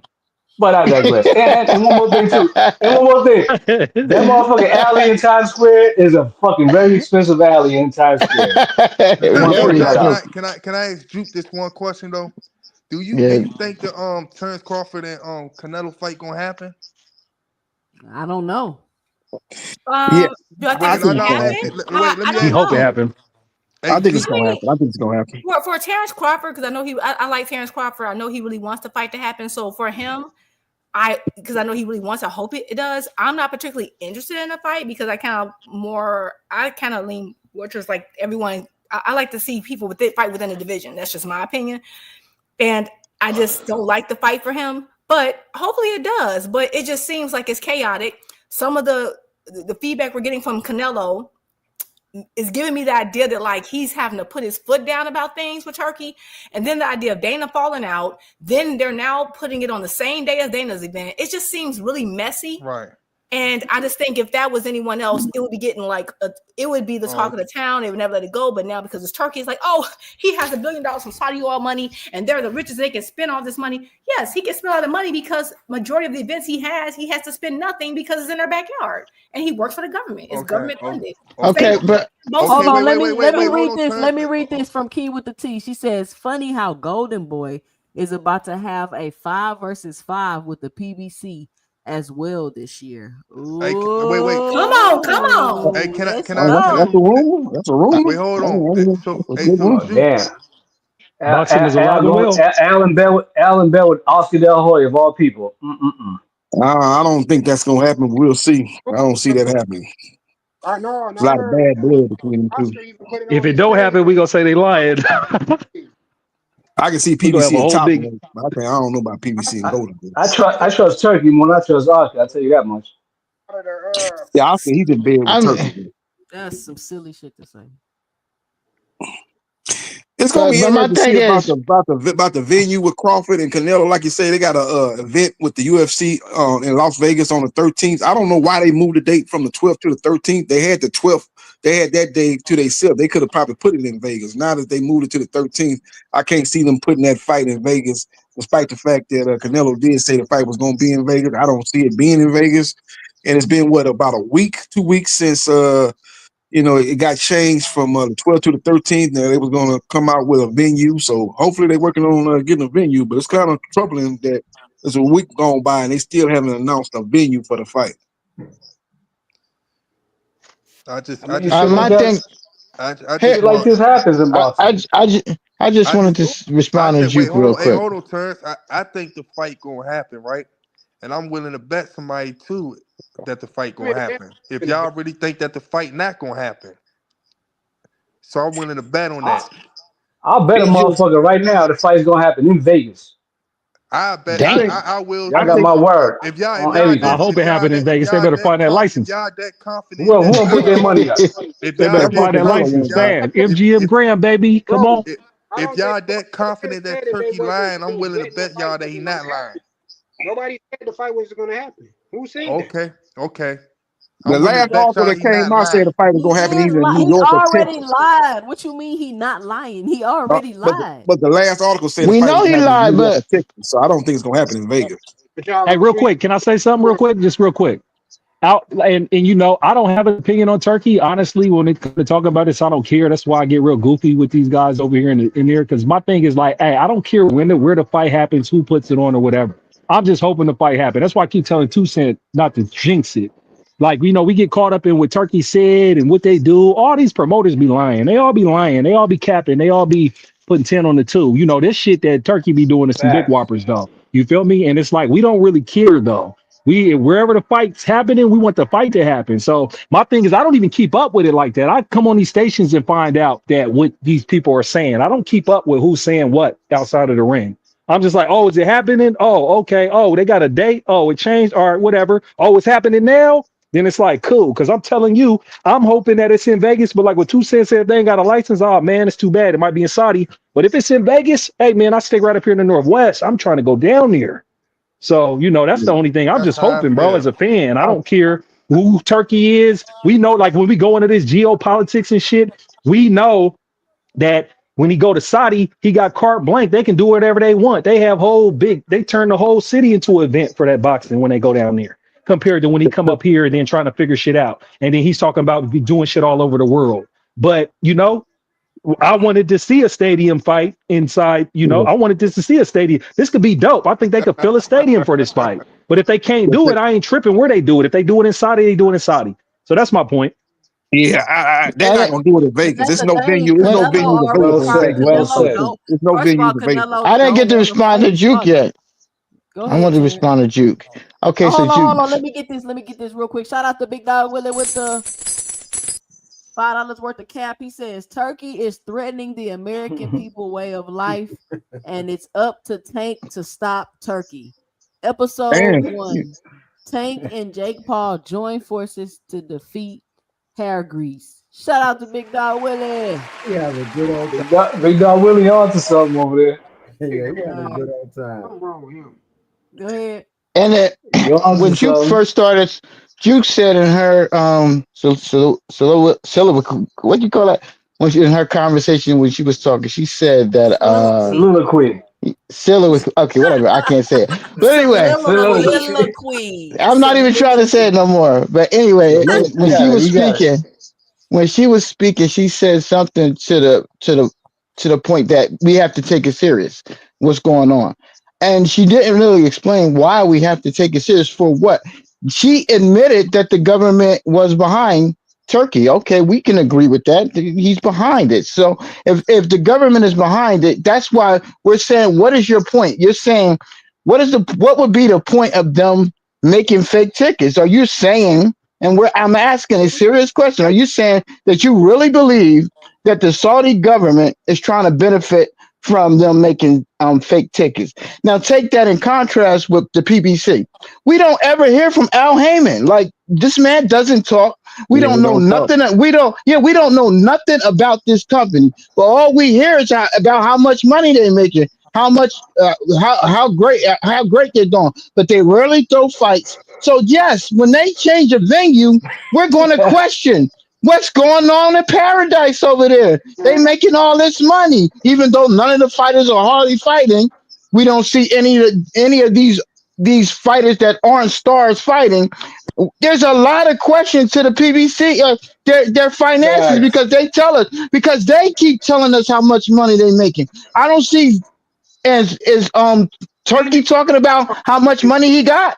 Nobody's talking because when Turkey's putting these fights on, all we want to do is see the fights, like my man said. I don't care about no money. I just want to see the biggest fights being made. Yes, we don't care. We don't care about none of that. But when y'all make y'all hope, but when you talk about your fighter and how much money they making, that's why we talk about the PBC. Okay, we don't care. Hold on, let me get the super chat. Shout out to Key Alexandra with the $4.99 in the super chat. She says 2 cents. I sent you the article on the WBO gearing up to fight against those who are attempting to change or eliminate the Ali Act. Check Twitter. Shout out Key with the T. Okay. I told y'all they was gonna be trying to play with that Ali Act. What y'all say? Oh, that'll never happen. That'll never happen. And look what they doing. They trying to get overturned. That was Dana White. Hey, Turn. That's probably why Turkey's like, stop fucking with him. Hey, Turn. Do you mind if I respond to what real, he man. said? Yeah, I know it is. But go ahead, shoot.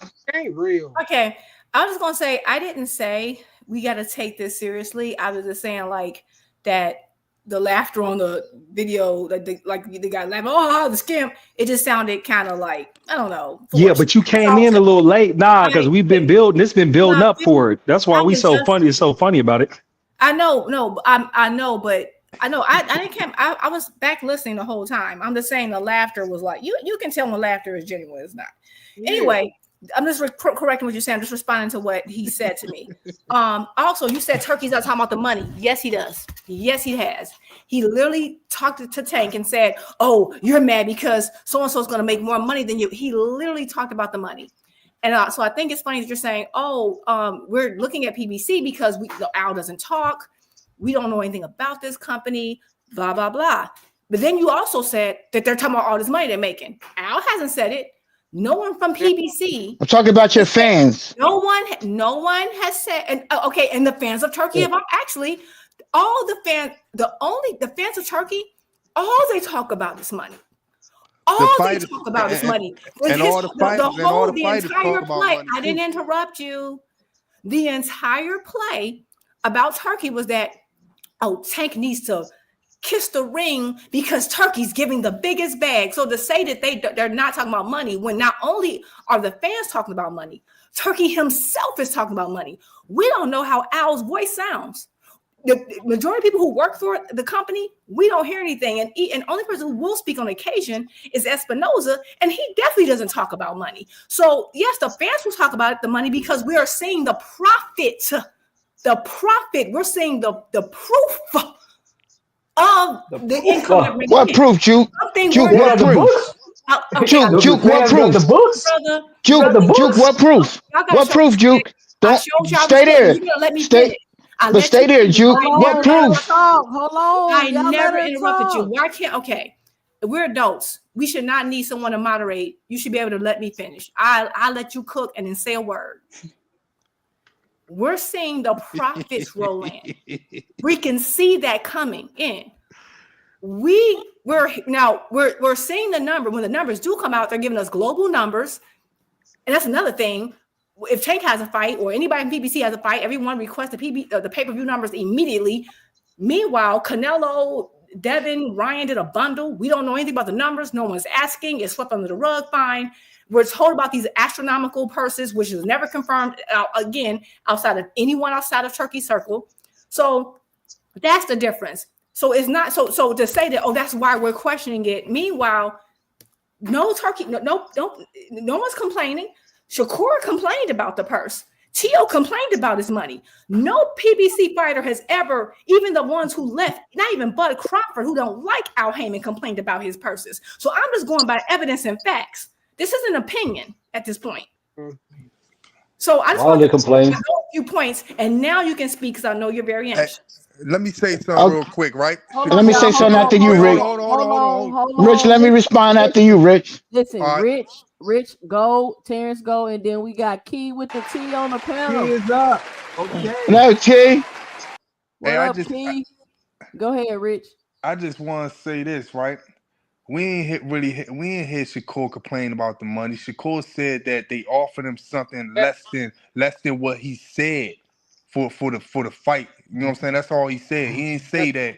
He didn't say that he didn't get paid a certain amount of money or none of that stuff. He said they re-offered him something. They negotiated and offered him something else, something different. That's all he said.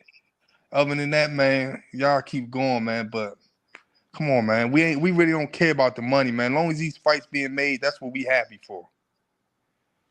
Okay, so Juke, the point of the money is that PBC in the past have used that, and their fans have used that to duck out of fights. That's the whole point, and that's the point that we make with the money. We don't care about no money. We don't care about Turkey talking about money or telling Tank he wants Tank to come over to fight Shakur, right? Because we want to see we want to see that fight. That's the point, Juke. That is the point. We want to see these big fights. We don't want to see them complaining and saying, "Oh, we can't make the fight because he don't bring nothing to the table." Exactly. So we got Turkey there saying, "Hey, listen, bro, we got the money for you. Come over here. Let's get it. Y'all fight." That's why. Okay. So there we go. See, you see what Page talking about? This is the problem with the PBC. They make these paid people who we don't care if Tank get his money and Shakur get his money. Guess what? We the fans get the fight. But now y'all making this argument. All right, go ahead. That fight's to be in the United States. That fight's to be in the United States. I'm gonna respond to you, and I'm gonna let Key go. Listen, Canelo Alvarez just fought for 2-time undisputed, and not one person give a F about that fight. Not one person. They not even mentioning it. They not even saying it. He literally made Canelo Alvarez disappear, bro. Nobody cared about that fight. Nobody talked about that fight. Coming to the fight, nobody gave a F about that fight. Nobody cares about Canelo Alvarez right now. He literally made Canelo Alvarez disappear. If I'm Gervonta Tank Davis, a superstar, why am I going to go to somebody who's inexperienced unless they're going to pay me a dumb, stupid amount of money to promote my quote unquote biggest fight according to fans? So that the nigga that wants to fight me can get overpaid. It don't make sense. Key with the T, what's your 2 cents? What you got for the show? Hey you guys. I was enjoying the show. Shout out to the queens up here and everybody that's on the panel. I hope everybody is having a good day. Sorry if y'all hear me. I'm actually outside, but I got a few minutes real quick and I have to chime in on this. So I heard shout out to Terrence.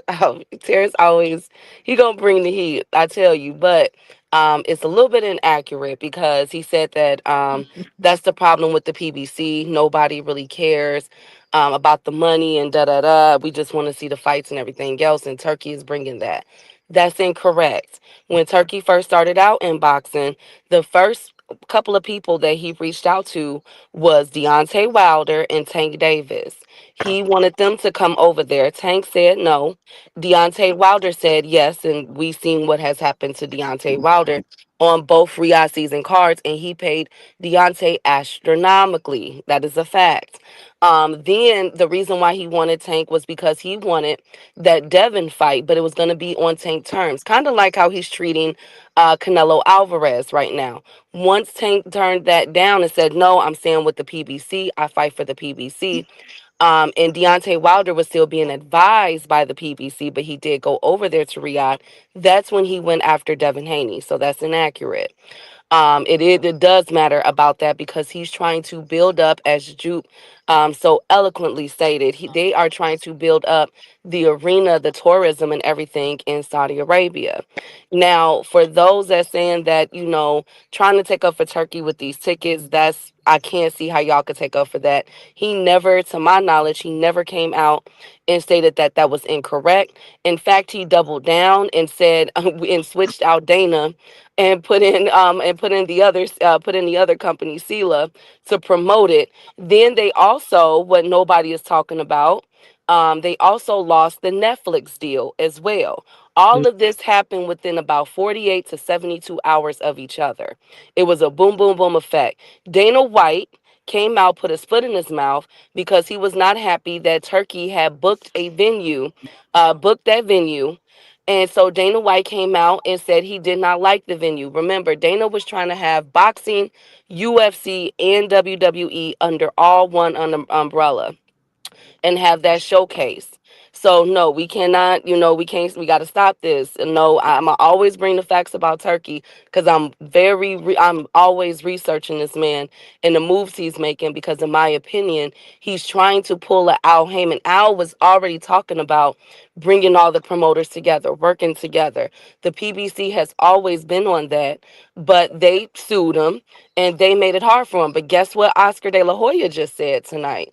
That he's about to have a 5v5 versus Turkey. I mean, versus the PBC. Guess what Top Rank is putting together? PBC cards, bringing their fighters over there now. We're seeing that with the cards that are coming up in both July and August. Like, these are the things that are being made. And you know why? It's because of Turkey and Dana White, and more so of Turkey and his antics. So we have to call a spade on that. And that's what I have. Thank you, Key. Well said. And I don't have any problem with. I don't have any problem with anything she said. Well said. I don't So, got no so problem with it nothing was you cool when said. but it was cool when Al Heyman was doing it, but you know what I'm saying. But now it's a But they're problem not when doing the Turkey is same doing it. thing. That's the problem. Can I respond Huh? to Nah, Keith previous said it right, comment? I man. I was just like what he saying. said, Keith. I Go like ahead, that. Juke. Go ahead, Juke. Okay. I'll go on record and say, you know what I'm saying. When Al Heyman was doing it, was doing exactly the same thing back in 2015. I supported him. Just Okay. like you know what I'm saying. I support boxing in general. But now it's a problem and shit, you know what I'm saying? Because Turkey's doing it. Yeah, he's from a corrupt part of a fucking world. They do fucked up shit. But guess what?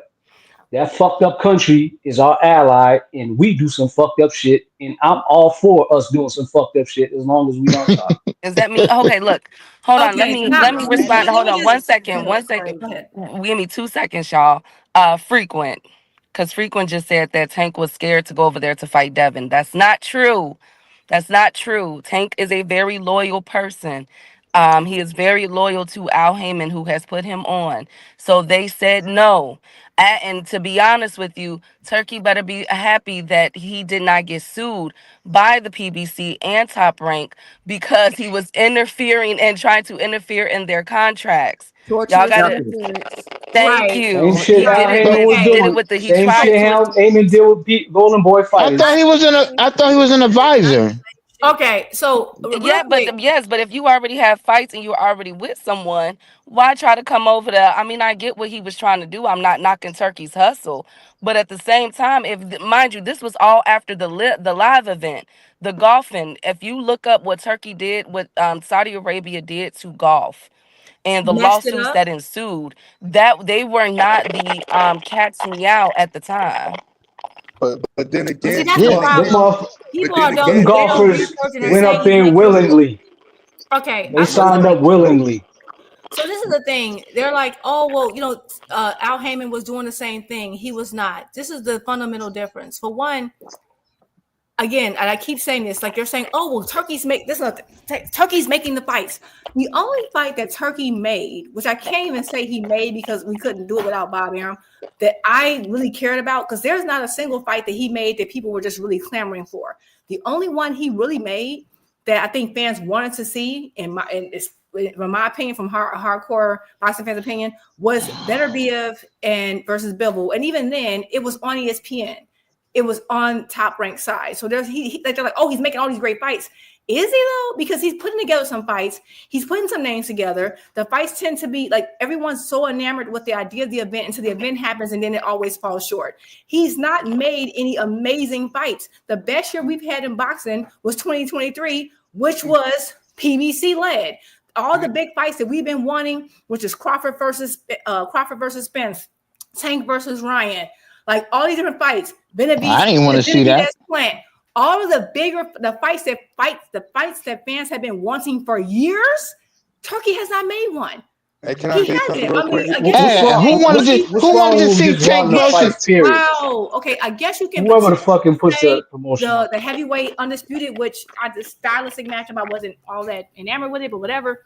But I want to say they keep saying they're doing the same thing. They're not doing the same thing, because what Al Heyman is doing is empowering. So you disagree with Key? He's empowering fighters.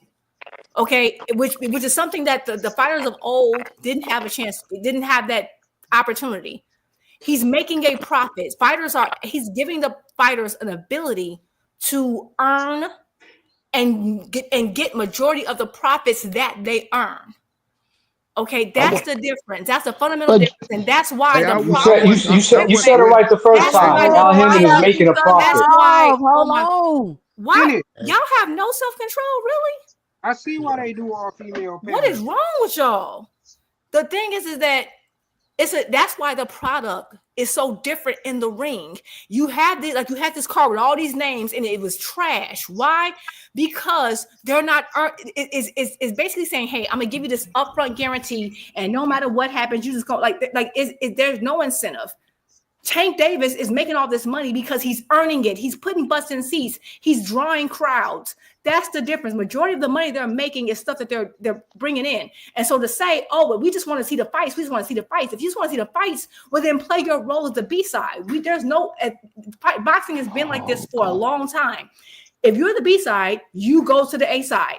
You can't say, oh, I respect my position as the B side, and then tell the A side, you used to come overseas to fight me. No, you're gonna take what you're gonna get, and you're gonna come over here and you're gonna take the risk and try to beat me. And now you're the man. It's what Floyd did, and what you're doing now is trying to rewrite the rules. You're trying to reinvent the wheel, and that's why we're having a problem. Wow. All Turkey is doing PBC don't have the money. PBC don't have the money. They got the money, right? Why can't they pay that man? No, they can pay him. Why can't they pay that man? Because that man already making his own money. He's making us pay. His own. I'm sorry. How is it a handout? Juke, that man putting his life on the line. How's it a handout? Juke, how's that a handout? And you're How gonna you earn said your Shakur money. wanna? And you're gonna Terrence, earn you're your yelling, money. bro. You If ain't a gonna do man anything. if a man has the ability to completely to feed you, he has the ability to starve you, and that's a problem you guys are having with Turkey. And this is why he traps people. This is something that my parents taught me a long time ago. Who he You trapped? earn what you keep. You kill what you What are you eat. talking about? And He because trapping you just somebody want to giving be him printing millions. money that you don't earn is the reason why people are in the position they're in now. Because this is going to run out. This is a government entity. After they're done rebuilding Saudi Arabia and transitioning, is going to dry out, and we're already seeing it. But y'all are so hyper focused on winning an argument, you can't see it. Hey, Juke, can This I just ask you sound this like Hold an on, hold on, question? y'all. Let me infomercial. get Hey, this hold on, cash hold on. out. Hey, Let That me get this A-Rab cash out. money Let me ain't get gonna this dry cash out. out. I don't know what hey, Let y'all me Juke. talking get about. this cash out. Hey, Shout Juke. out to Big Dre with the $5 in the cash app. He just says showing support. Shout out Big Dre supporting the channel. Hey, Juke. Hey, Juke. Yes. Okay, I want to just ask you this one question. I really want to ask on paid you. I think I already said this to paid before too. I just want to ask this one question, right? You don't think in your right mind, right, that Tank will go over there? Let's just say you do have a sit down. Him and Al Heyman have a sit down with Turkey. You don't think Turkey would sit there and tell that man to his face? Him and his billionaire friends would tell him to his face, okay, what's the most money you made for a fight? I double it. And where do you want the fight at? Let's just make the fight happen. You don't think he want to do that? No. Okay, see, but the reason why we don't know that won't happen because Tank won't even give that man a chance, or even And go over there guess and sit what? there. I wouldn't give him a chance either, because sometimes it's not about everything. Everyone Wait, can't hold be on, hold on. bought. Can I Everyone talk? can't be bought. I understand Can y'all I will do anything for can any I can I money. I talk? understand that. Can I Everyone wait? not Y'all Wait, can gotta I built show like talk? some that. Can I self-control. Y'all talk? Everyone's complain not when built they like did it. that. Come Wait, on, y'all. hold on. Can I talk? Can I talk? So Discipline. if you saying everybody can't be bought, so why y'all keep stressing the fact that y'all want Shakur to sign with PBC then? I never said. For a Actually, one I'm so fight happy you deal or said something like that. that. So you basically saying that he could be bought Lamont though. That's what you I'm so basically happy saying. you said that. You know why? You know why I love that you said that?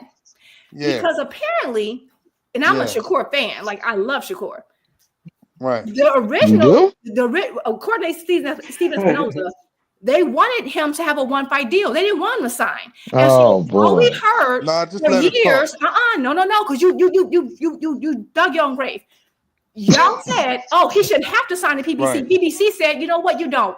We're Right. gonna do a one fight deal. Take it, and you could have made the money off your own work with the promotion of this fight. And they didn't want to do it. So at Right. this point, you can't say, oh, why he got to sign a PBC when Right. they literally gave him the same opportunity they gave Terrence Crawford. So Right. which one is it? Right. So first you say why So he got to sign a PBC, and so then wait. now that they said, hey, sign a one fight deal. Now you're Right. saying, oh no, they didn't give me a multi-fight deal. You're Right. gonna keep changing the narrative. Which one is it? All right, so now this is what I'm gonna say, right? I'm gonna say Shakur said that was a lie. So now I don't know what's what, because we ain't had no conversations and we wasn't in the back doors with them. I'm a realist when it comes to stuff like that. He said it's a lie. And he said this will happen. It's whoever you want to believe. You got to remember. Second, You got to remember. I want to say Wait, this. hold on, Pay. Second, I Hey, want you to gotta have say the same restraint you be asking motherfuckers to have. Hold on. Discipline. Wait, hold on, Pay. Wait, hold on. Wait Nah, on. Hold on, Pay. we've been listening to her this whole time. Second, I want to say this. So now you sitting back saying that you agree with Tank for not even trying to negotiate something.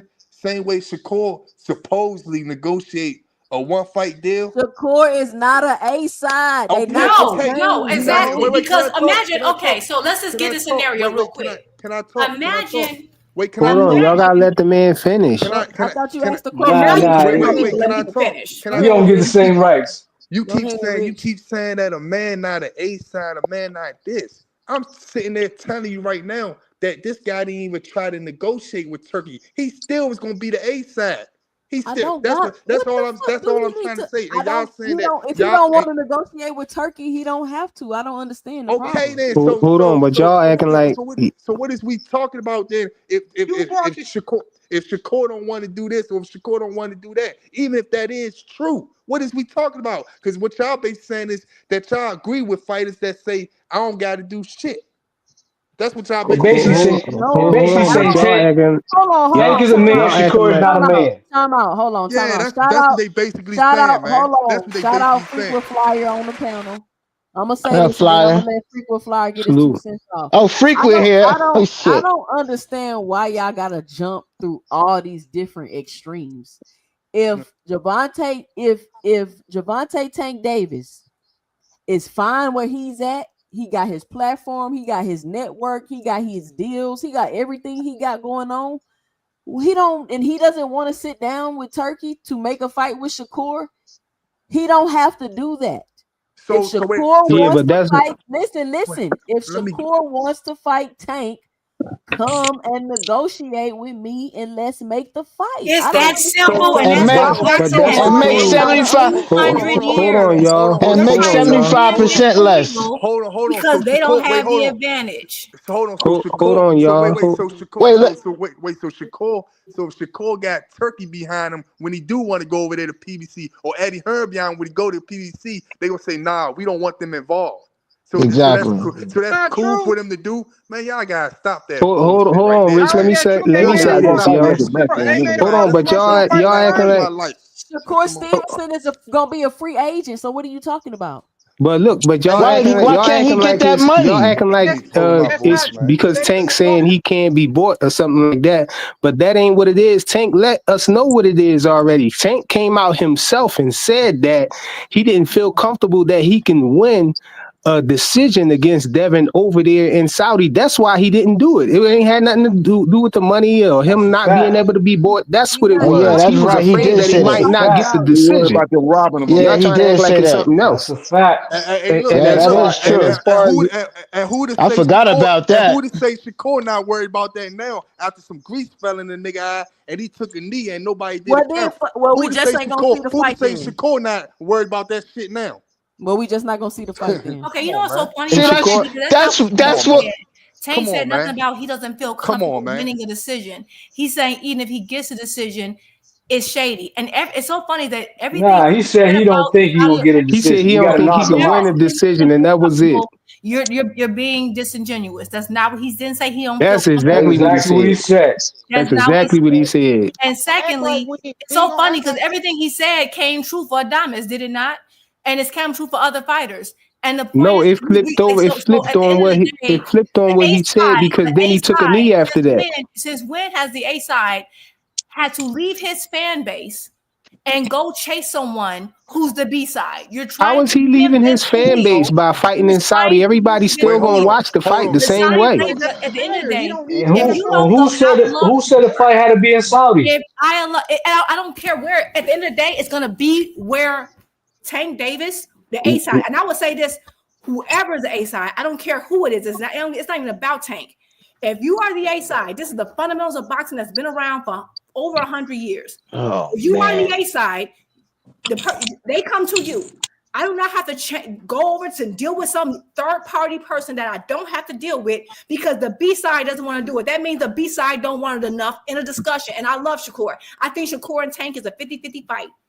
That's the excuse y'all keep using, though. Y'all keep acting like they leaving their fan base. How is they leaving their fan base? The fans gonna watch the fight just like wherever it's at. Hold on, listen. Y'all talking all of this shit about Tank with Turki. Turki can't even make a Canelo Crawford fight in America. Like, what are y'all talking about? I don't even understand why this is a discussion.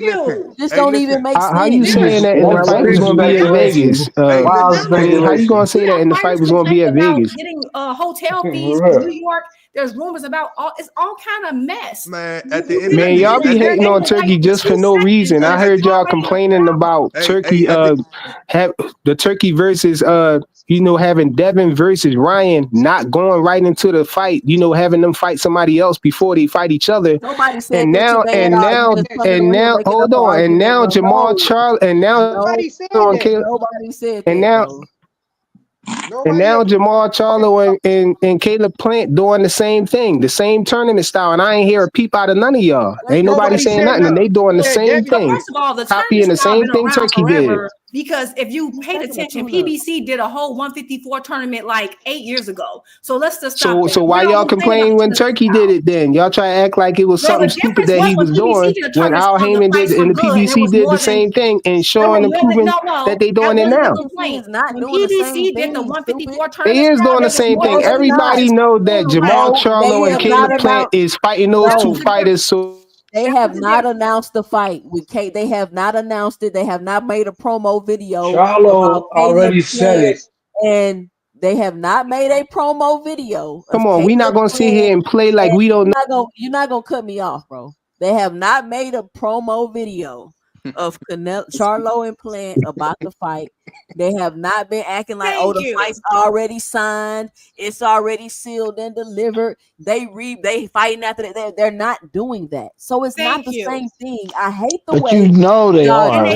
So all the reports. The same cartoon. You're not gonna talk over me either. Cartoon. Hold on, Jupe. It's not the same thing at all. I hate how y'all jump through hoops and try to just take the smallest little generalization and be like, oh, it's the same thing. No, it's not the same thing, guys. That fight was already signed and delivered according to Ryan, Devin, and Turkey. They was for sure fighting after this fight, no matter what happened, win or lose, and this and that.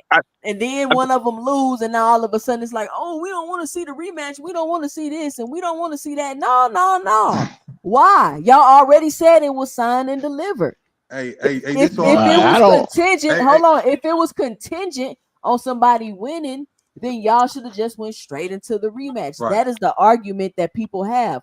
Frequent coming over here. Dev wanted to. Hey, wait. Hold on, because Frequent coming up here starting an argument that we're not even arguing about because we're not even talking about that. So we're not about to start talking about that. We're talking about something completely different.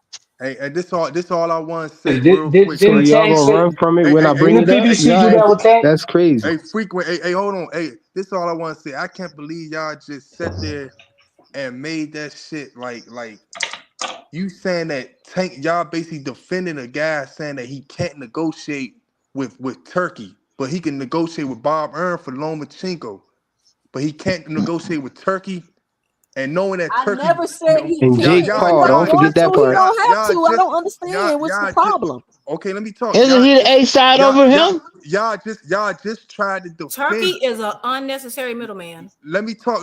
Y'all just tried to defend Tank for not talking to Turkey about Shakur, but his crew talking to Bob Earn about Lomachenko. So what's the difference?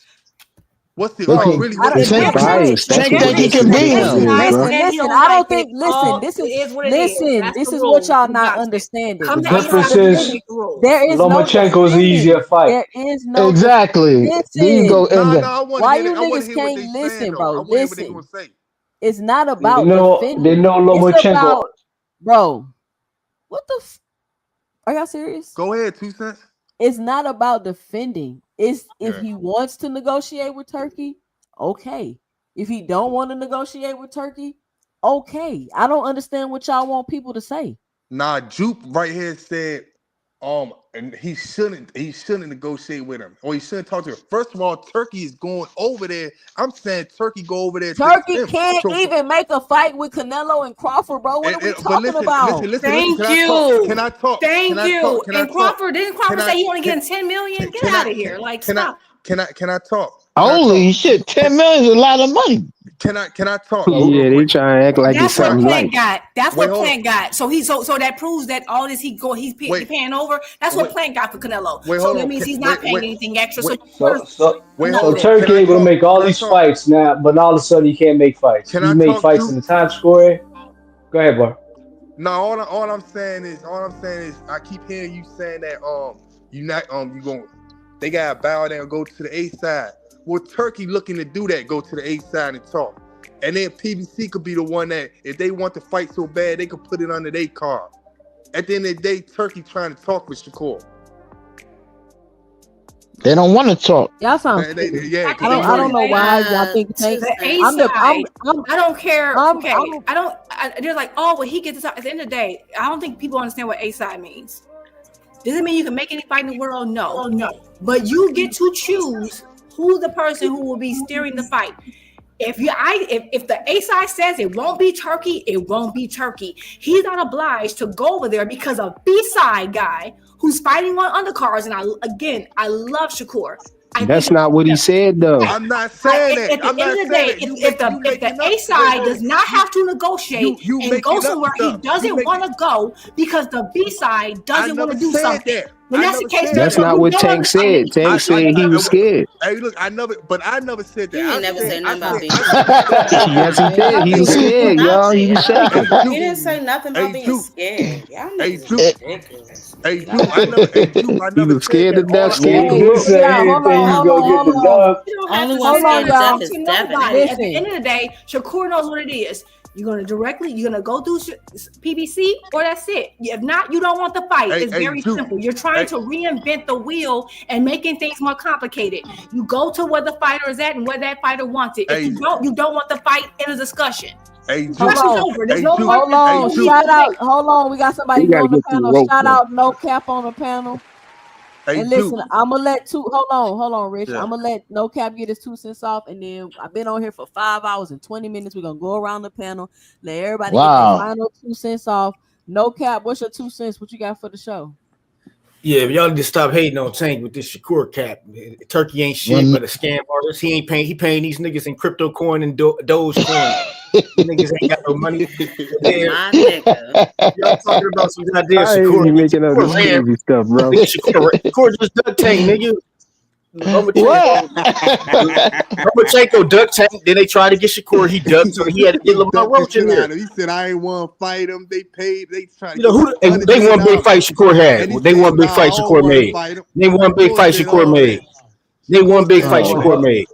They won big fight. They ducking him. Who ducking him? Zepeda was ducking him. Now let's hope he fights him and Tank. Zepeda not a big fight. Zepeda ranked the Tank WBA. He not even in the WBC.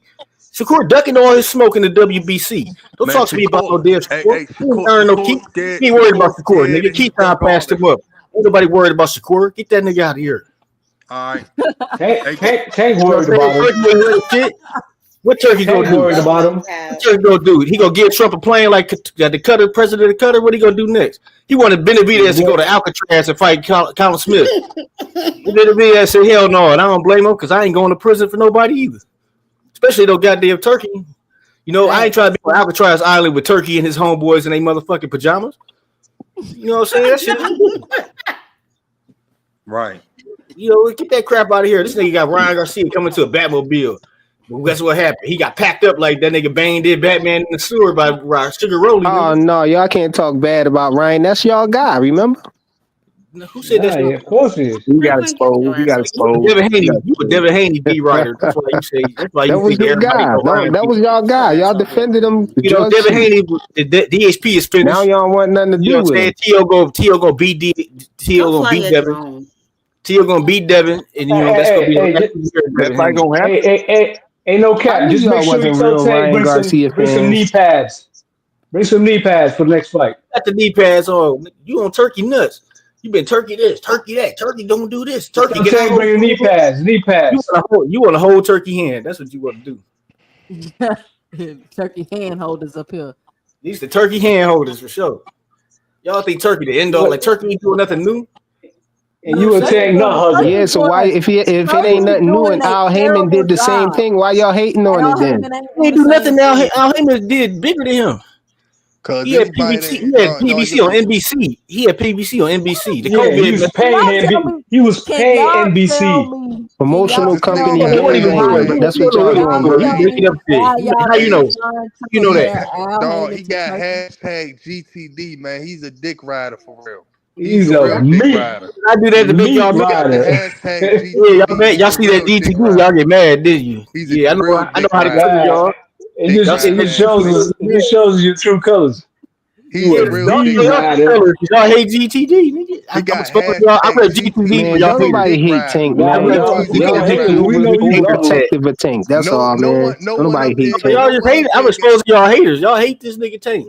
No one up You here got exposed as a Devin lover. Haney, Terrence Crawford under their names. You a dick Y'all rider, need nigga. to, because y'all You know got already. GTD, That's you all got y'all talking about. GTD under your name. You a dick Yeah, rider. because You a I'm lover sitting on boy. haters. You's a dick rider, What You nigga. a you gonna lover do? boy. Fuck on, nigga. You a dick We rider. can throw hands, nigga. You You a can't talk dick to me like rider, that, nigga. nigga. Hold Get on, your hold bitch Nigga on. ass throwing on, nigga. shit. Hold No one up here on. got. No one Hold up here on, got y'all. He about to Terrence throw Crawford. internet Hold hands. on, y'all. No I'm one in up here Vegas, got nigga. none of that. You You a about to dick throw rider. fingers. You a Them, dick rider, nigga. them Twitter fingers. Y'all gotta Fuck out of relax. here, Ain't nigga. nobody about to throw no hands. We on the internet, sitting It behind ain't that serious. Apple. Y'all gotta chill, bro. Motherfuckers about to throw some fingers. Nobody got Devin Haney under their names. Javante Davis, you Say the that only one that already, you got that goofy under your ass name. nigga. You's a dick rider and Shut you your a goofy man. ass up, You nigga. a man. No one Change got your name to Shakur poverty, Stevenson nigga. You under their ain't rich. name. You No ain't one rich. got You Terrence poverty, Crawford nigga. under their You name. poverty, nigga. You's a dick rider, This nigga. name say Terrence Best You a Videos, dick nigga. What you rider, talking man. about? You a dick rider, man. Nigga, your mama a dick rider, nigga. You a dick Hey, rider, no, nigga. no man Playing should for have another man as you a What's up? fucking. You dick throw rider, hands. No, nigga. first off, can you What you throw got hands? that? What you got Ain't that no stamped man on you should ever somewhere, have nigga? another Where that man's shit as a stamped at Can on you you, fucking box, nigga? though? That's all I want to handle. know. Where that shit stamped on you at on your Can you box, nigga? Y'all gotta relax, bro. Why is niggas so mad? Yeah, man. Y'all wildin', bro. I'm gonna give y'all 30 seconds. Time out. Yeah, it's Can we all just get Mel along? groupies matter too, bro. I'm just saying. Can we all get along? Man, Freaker, you a sucker, dog. You get help. Cause I hold you every day. You come right back to this I knew channel. he was gonna come throw him You know back what in I'm the saying? back. When He I be started on you every wilding. day, you come right back to this channel like an abused, like I an knew he was abused gonna spouse. come back on You here Cassie, with man. no self Hold on, I'm control. treating you Throw him like back in the back. Fernand 2 Diddy and you cents. Go Cassie, ahead. nigga. Fernand Diddy and you Cassie. You know that motherfucker stay suspended at No, school. but y'all talking about it ain't the same thing, no Queen. It is the same thing. Everybody know that Jermall Charlo and Caleb Plant fighting those dudes so they can fight each other afterwards. Do But they have a everybody deal quiet signed? about it, and y'all trying to pretend like that's not the play. But everybody know that's the play, man. You got to be But honest, man. they're It's the same having exact thing. They tune-ups. both have to win, though. Was Ramirez a tune-up? Exactly the same Was way. Ramirez And a that's tune-up? why when Ryan Was Garcia lost, then the Ramirez a fight didn't happen, tune-up? right? Was Yeah, that was Ramirez the a same thing. It was tune-up? the same thing. Like I say, Devin Haney and Ryan Garcia both had to win. Was Ryan Garcia Ramirez a dropped the tune-up? ball. The fight not happening. So So Ramirez now was a if tune-up? Jermall Charlo dropped the ball, then it ain't gonna be no Caleb Plant fight. Question. Was Ramirez a tune-up? Jose Ramirez, It was the no. same thing as Cornflake.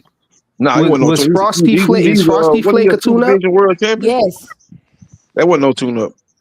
Frosted No. Flake is a tune-up. I don't Oh, think Thomas anyone's Lamana I don't think or anyone's Cornflake. complaining about like having people take a tune up and then fight later. I think the problem was that the fact that not only did they do that, but they made the entire promotion about the potential fight. Like they did a whole anime cartoon video that left out the opponents and Broly. around They Devin just was honest and upfront about and it. all that about Man, y'all sound like some real there's hypocrites. been times in within PBC where they've had multiple people on the undercards that could potentially fight the next person. So that's because we assume it and we think that's going to be next. It's not. That hasn't always happened. Like I referred to earlier about that 154 thing they did. It was one of the best cards they did. It was like years ago. I might be dating myself, and I think it was like Charlo. It was Charlo, Laura. That's when he knocked out Lubin. It was like a ton of 154 people on the card. The whole Oh yeah, card. Hurd and We Harrison. we not hating Yeah, on it, Queen. and We just any saying that that's what the play. no wait, but there was no specific play because it was a possibility, and I've seen times where they've done that even on 10 cards as a potential matchup. But is even if they both win, they didn't automatically fight each other next. Sometimes they do, sometimes they don't, and that's why they didn't promote it.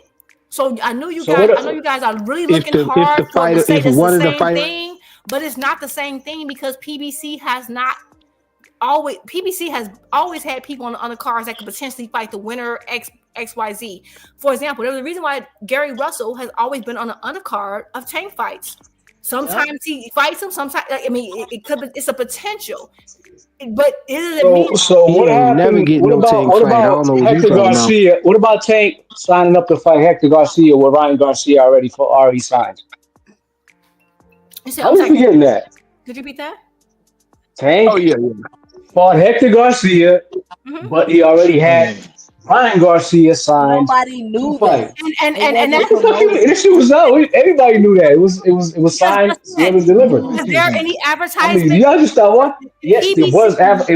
Did PBC When they tell promote you Tank lying, versus bro. Ryan during or before? They did not. They left Doesn't it have to be. there. We already knew it So was what? So signed. he was up Tank front and already true said and it. honest No, about you it. So didn't what? know. You didn't know. They left it to. They did never officially. They said, "Hey, this is something we would love to have." They I could left pull up an article right now. Who want to put money on it? I could pull up an article right now that the fight was signed for them to fight, but Tank had the ability to fight Hector Garcia first. Yeah, he had to beat Hector though. He had to beat Hector. If he wouldn't have beat Hector, it would have Yeah, been but a it's the rematch. same shit. But that's Yeah. the same It's the thing, same shit though. with Ryan Amy. had to beat What's the Roly, difference? but he didn't. Yeah. Yeah, You're they had that actually fight. not They had the the date same for thing that fight. because that That was fight was gonna be separate in fights. October. Right, Both but of they did not both of the officially Garcias were promote separate it. fights. They didn't do it. They did not. PBC did not do a animated video promoting Tank Oh, versus so y'all, Ryan. yeah. So So what? The that's what got y'all. promotion is That's the what you only got. This different thing. So it's the what? Why you keep animated bringing that video is up? what it Not got only y'all. that, so Not you're only trying that, to compare it it, was and when I separate make fights. That was a rematch. a contrast, it's so what?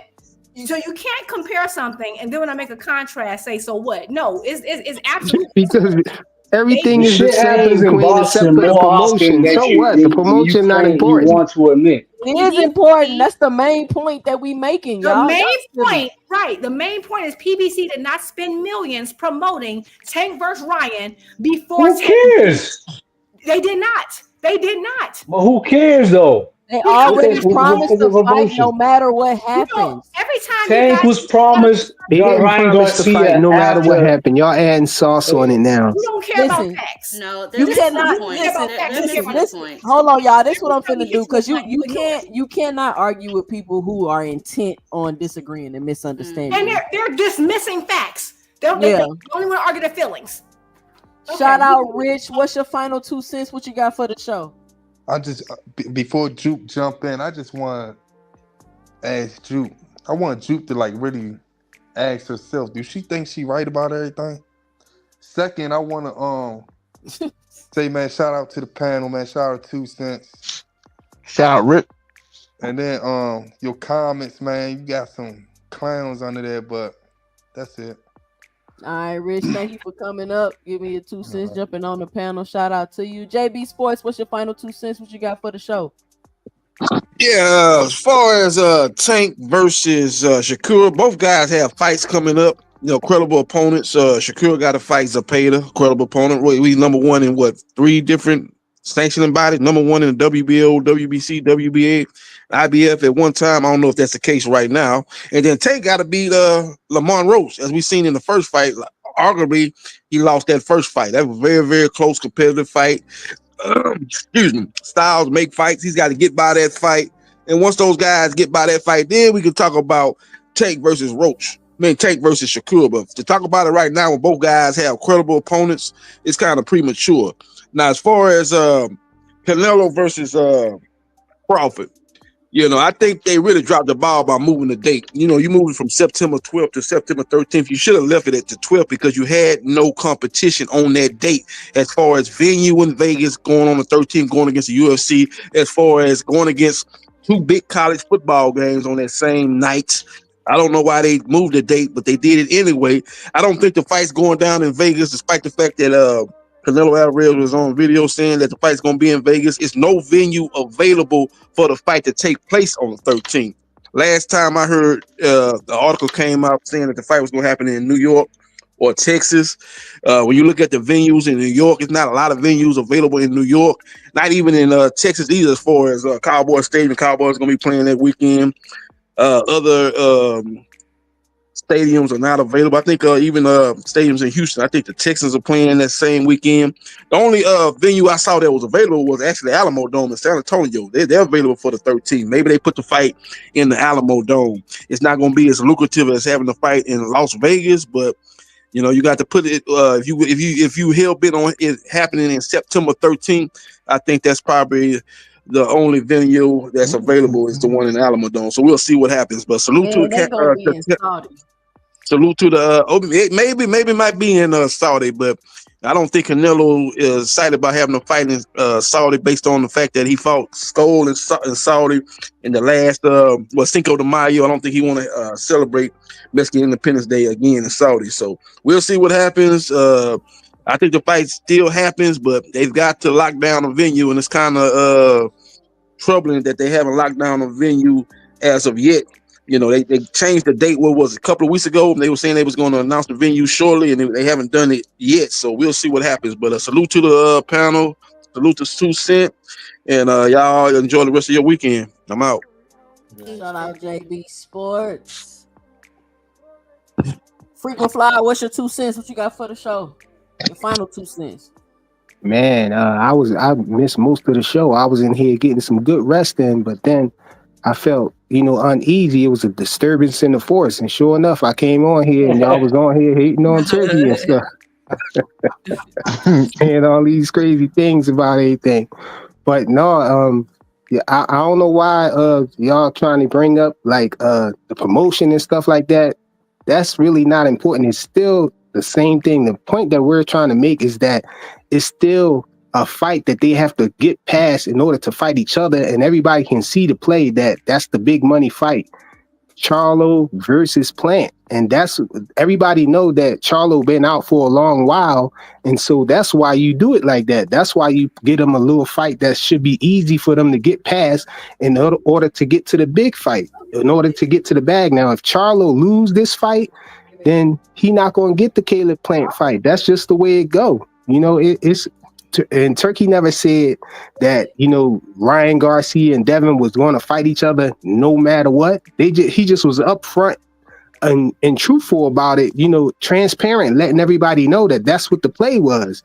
So if you want to fight them, if we going to fight them for that, for being honest about it and being straightforward about, promoting it and saying that that's the fight that, we want to see happen, we trying to get to, then we can do that. But it's still the same thing though. And as far as Tank definitely said that, the reason why he didn't go over Saudi Arabia, he didn't say nothing, he didn't add nothing extra to it. All he said was he didn't think that he was he didn't feel comfortable that he can win a decision over in Saudi, and that's why he didn't do it. He was kind of uneasy about going over there. He was scared to fight Devin over there because he said Devin was Turkey guy and all of that, and he just didn't think he could win. And the last thing, you can't. Bum-ass plane. It's a drone, all right, flying drones right now. Okay, let me land it. Then the last thing, y'all can't keep making that slogan about not throwing people in the back and just keep throwing me in the back, y'all. That's crazy. That's like hypocritical. No, I have a disclaimer. And that's a frequent flyer, right? We know the disclaimer, but it ain't right though. Talking over people, man. No, y'all try to take advantage of the rule. No, sir. You say I'm talking over people, but it be my turn to talk, and then people jump in and you throw me in the back or mute me. I'm like, dang, why my mic keep blurting out? And you muting me, but it's all good though. Salute to everybody on the panel. Salute to everybody in the chat. I'm gonna land my drone now. Salute. Oh shoot, that's crazy. Frequent don't even know when he interrupting people. You got to go back and listen to the replay. Terrence, best videos. What's your final 2 cents? What you got for the show? Okay, so this I'm hoping that when Juke goes, she can respond to this uninterrupted. Okay, so the first thing she said something about the pay-per-view numbers as defining a successful fight. I want her to explain why, if these are actual and true pay-per-view numbers that we are to believe in, we are to stand by, to trust PBC that they're making all of this money. Why? Answer this. Why, when they were with Showtime, who is a publicly traded company, never released any numbers? And secondly, this second time, when this other fight, now they're with Amazon. Can she tell me why Amazon is not going to release the numbers? Now, see, if they release these numbers, I would agree with everything you guys are saying. But when you got some bought and paid for journalists giving me numbers, I don't know if they're accurate or not. So she needs to explain to me, since she said that these are credible numbers, Why aren't they being released by publicly traded companies that are sponsoring these fights? Second thing she said, and I'm getting so sick and tired of this, that they offered a one fight deal. We know that this guy that's reported that is a snake. We can't believe him. There's no, who's to say, and I want her to respond to this, who's to say that he didn't call Shakur up and say, you know what, Shakur, yo, are you interested in a multi-fight deal? And Shakur says, of course, yeah, let's talk about it. And then he hangs up the phone. So when you ask in an interview, oh, is Shakur interested in, oh yeah, well, he's interested into a multi-fight deal right now. That's why. This is this type of snake this guy is. I'm not saying that he necessarily said that, but Shakur said that he was never offered the fight, but yet you take fans and you do it too. Keep saying that you know for sure that he was offered a one fight deal. Not to mention that even if he was offered a one fight deal, explain to me this. If he's already signed with Eddie, where he can't take the fight, you still would blame him for not being able to take the fight if he's contracted with someone else with a 2-fight deal? So I want to know, why do you keep telling us that this for sure? And you take, a lot of you keep saying there's 100% sure that he was offered a 1-fight deal. Can we agree that we do not know that he was offered this 1-fight deal, that he turned it down? Stop saying that, because that's not true. You don't know that. And finally, she said that we wanted to see the Ryan Tank fight. That is that's absolutely ludicrous. What had Ryan? It's sold 1.2 million, Terrence. What are you talking about? No. I'm gonna say this. Okay, so then you can help explain to you. You say it's 1.2 million, right? You tell me what legal entity that we can sue if they lie about those numbers, that it was 1.2 million. Tell me what entity we can turn to and sue if they're lying about the numbers. So that's the one thing I'll ask you as well. Secondly, that's not the point I'm making, 2 cents. The point I'm making is, she said this is a fight we wanted to see. I want to know who was calling out that fight. Nobody cared about nobody cared about Ryan Garcia. There was nobody calling for that fight. There was nobody. When it's it sold 1.2 million, bro. First of all, you keep saying it sold 1.2 million. I'm asking you what legal entity that you can point to that we can. Okay, we're not going to do that. They told us. So what are you talking about? Okay, so they told us. So I don't believe the numbers they told us. Okay, until there's proof, because I don't see how the hell Ryan Garcia, now he ain't sold after the fight. Okay, well then I just wanted to explain why I had to do. That's all I gotta say. I just say that again. Go ahead. After the fight, what? After Ryan's fight, what did he sell after that? What did Ryan sell before the fight? Right? What did Tank sell just before that fight? If you look at those numbers before and after those fights, they're not indicative of either one of them selling that many pay-per-views. We know for a fact that they said that there were sales being made on cable channels where they were double and triple charging people. So maybe that's partly to explain. Also, at the same breath, whatchamacallit said that they didn't sell that many tickets. Jake Paul. So there are people that disagree with those numbers. Don't say like, oh yeah, they sold 1 million pay-per-views and we supposed to just believe that blindly.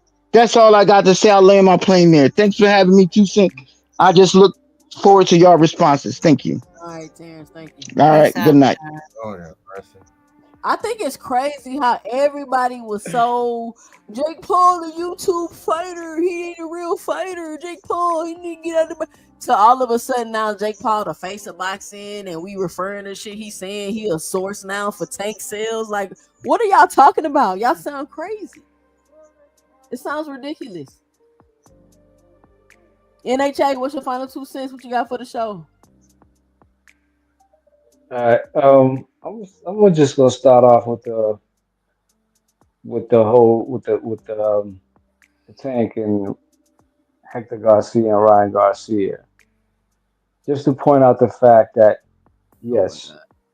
Promotional companies do this frequently. This is not a new thing because Turkey just did it overnight. Yeah.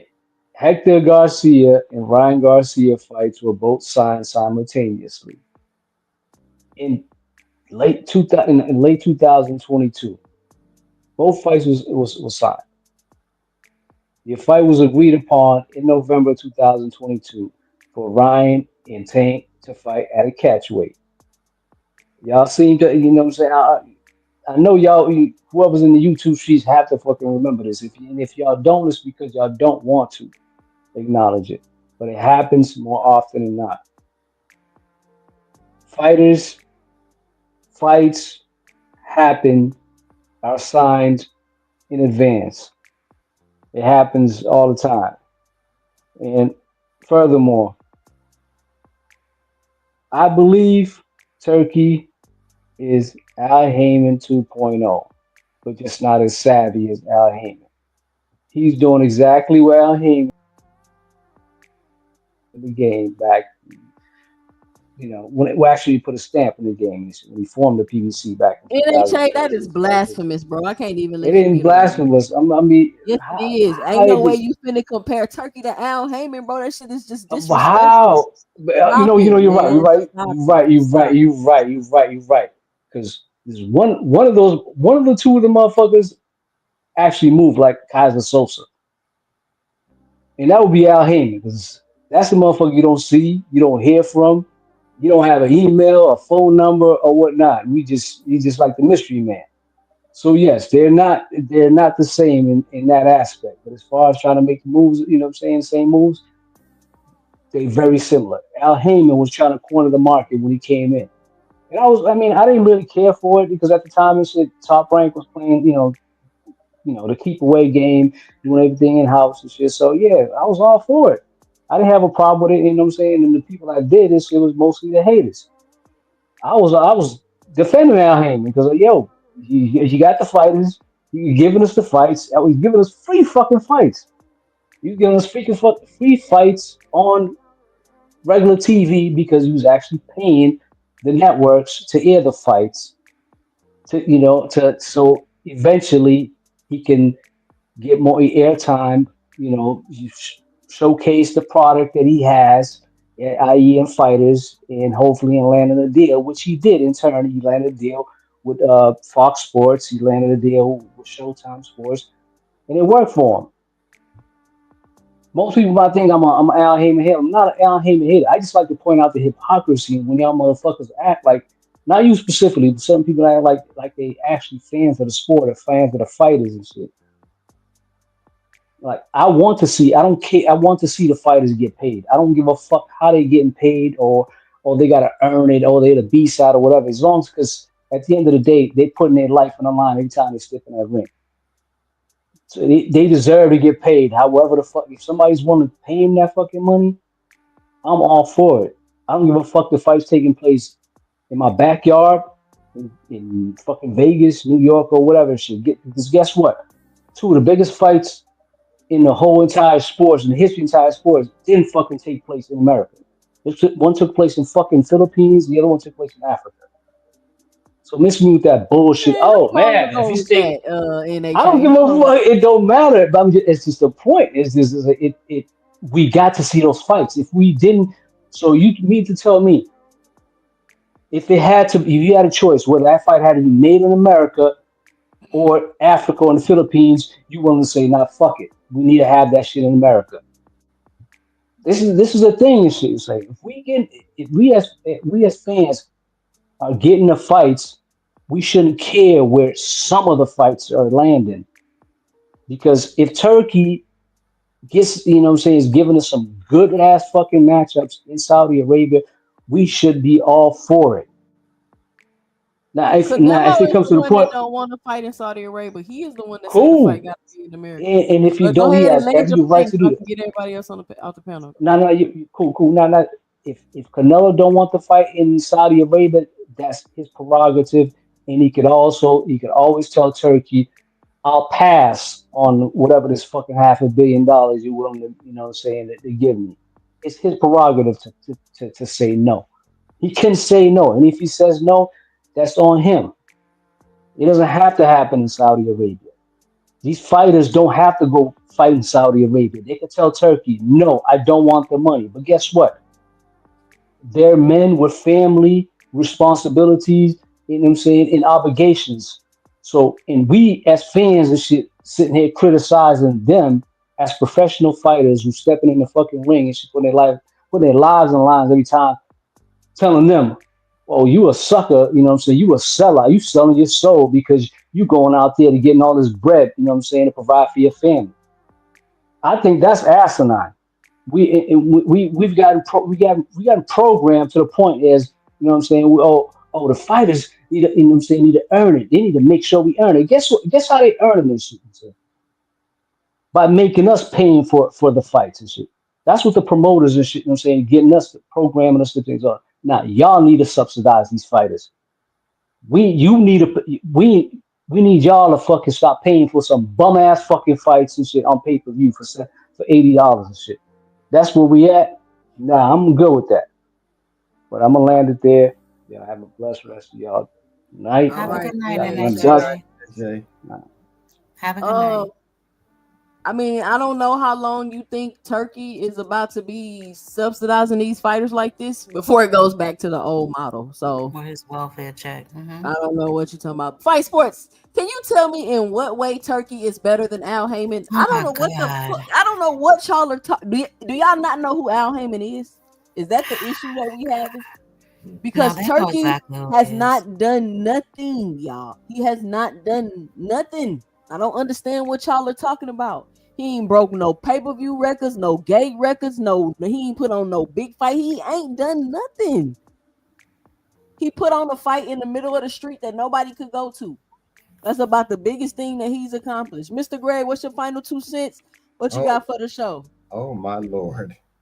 First, let me say Turki Alalshikh is not the first, and he certainly won't be the last person to try to dominate and take over boxing. Too many moving parts. He's already stumbling along the way. He's lost his American partner, which was Dana White, and you see where we're standing at now.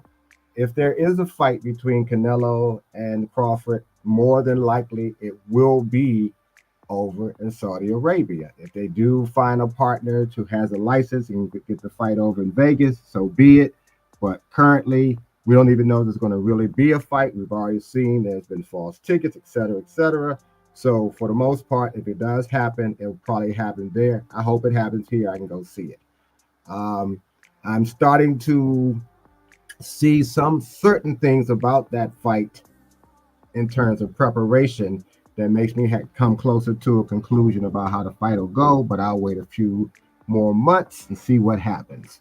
If you're going to fight Tank, I don't care who you are, Tank is the A side. Shut it up, make the fight. If Tank wants to fight here, you fight him here if that's the fight you want. Tank wants to go to Saudi Arabia, he'll take his people. You still gonna have to make the deal that he wants to make, period. It's not come on over here if you want to fight me. You want to fight him. He is the A side. He's proven himself to be the A side, and he put the work in, and his people has done the work to make him the A side. So I don't care how much money Turkey is offering. He don't have to take that money. So if you want to go over to Turkey, he got some fighters over there for you with the big bag. Be my guest. Go over there and take that fight and get the fight for your money. But don't decide that you're going to try and make somebody who is a bigger draw than you are come to you simply because the guy that's behind you is offering more money. You don't always have to take more money. That's the thing that people don't see. You don't have to do it. I understand why you would do it. You don't have to. And if you want Tank, you're going to play by his rules, or he's going to have the majority of the rules that you're going to abide by, regardless of who's behind you. And that does include Turkey. I don't mind Turkey trying to do what he's trying to be in boxing, but I will always have a problem with any promoter, wherever they're from, who wants to take the few protections that fighters have. They have already been in front of members of Congress talking about finding a way to get around and to revoke the Alley Act. That alone offends me. And that alone is one of the reasons why I don't fully support Turki Alalshikh being in boxing, because they are actively trying to do that. I don't think he's anywhere near as good as Al Heyman. Al Heyman has set a standard that probably has pissed off most of the promoters, because he was getting fighters paid and forced other promoters to do the same thing for their fighters. So they've always had a little stick up their behinds because of that. Good. Fighters got some money early, and they got some money that they should have been getting years ago. Someone was talking about the torturous interference that Golden Boy tried to sue, and Top Rank tried to. Well, it was Golden Boy who tried to sue Al Heyman. What they don't understand is while Oscar was over in these little exotic islands exploring his sexuality, he was not paying attention to what his fighters were actually doing. They were signed with Al as their advisor. So by the time he was ready to launch Golden Boy, Oscar didn't have any of these fighters that left under contract, which is why when they went to court, that got revealed. So you just have to shut it up. That's not going to happen. You're not going to win the fight. You're not going to win the lawsuit. And that's what happened. Period. That's just what happened. I believe Top Rank also lost their lawsuit, or they settled out of court. But I know Golden Boy found that he didn't have all those guys under contract. So there was no argument there. And I think if you look back at the case, you will see that's why Golden Boy lost, because while Oscar was doing this thing, as I just said, he didn't know what kind of contracts he had his people on, because he wasn't running Golden Boy at the time. I think we got, did we miss anything? I talked about Tank, talked about Canelo and Crawford, talked about Al Heyman. Al Heyman has done a lot for boxing. I don't think people have come to appreciate that. They don't know who Al Heyman is or what he's accomplished. They just repeating stuff they heard on other YouTube channels. He brought a lot of experience. He brought business acumen. He brought a lot of things that help fighters. Now, whether fighters listen to him all the time is another story. But he did try to show them what to do with your money. Now, if they did it, they did it. They didn't, they didn't. You see which ones didn't. You know, Broner is an example. But the thing is, you had a promoter who actually was trying to get fighters paid and was trying to show them how you hold on to their money. So you just can't dismiss that. I don't know where. I think that was Fight Sports said that Al Heyman was Turki Alalshikh was bigger than Al Heyman. I don't know where. He said Turki Alalshikh is better than Al Heyman. Yes, Turki is not better than nothing. Are y'all serious? He got some money, and that's good that he has access to capital. Well, Al bought capital, had access to capital as well. Now, yeah, did he use it as good as he could have? Maybe, maybe not. The point was, fighters got a lot of that money that Al brought to the table. Is Turki giving them the money? It looks like it. But Al built something. Yeah, he built successful for year after year after year. Turki ain't even finna be here year after year. You have to look at all of that, and they're not. And lastly, you had a lot of the good ladies who should have been on first. I like seeing Juke. It was good to hear Key. You already got Jab Queen. I know Ariana was in the chat, and I know Barbara D was in the chat, and Kendra was on the chat. Hopefully, if they're still listening next Friday, they'll all jump in, and we can hear their perspectives on that together before all of us come on, and you have the pandemonium that we ended up having the last, I guess, 20 minutes of the fight. The fight, of the chat. I did enjoy being on with all of you, and we had some funny moments, and of course, you had the usual pandemonium. But overall, thank you for letting me come on. I look forward to them coming on this next Friday and hearing what they got to say, and all of us getting their perspectives in. And now, at that point, I'm glad at least you all three will be closing out. I'll say good night.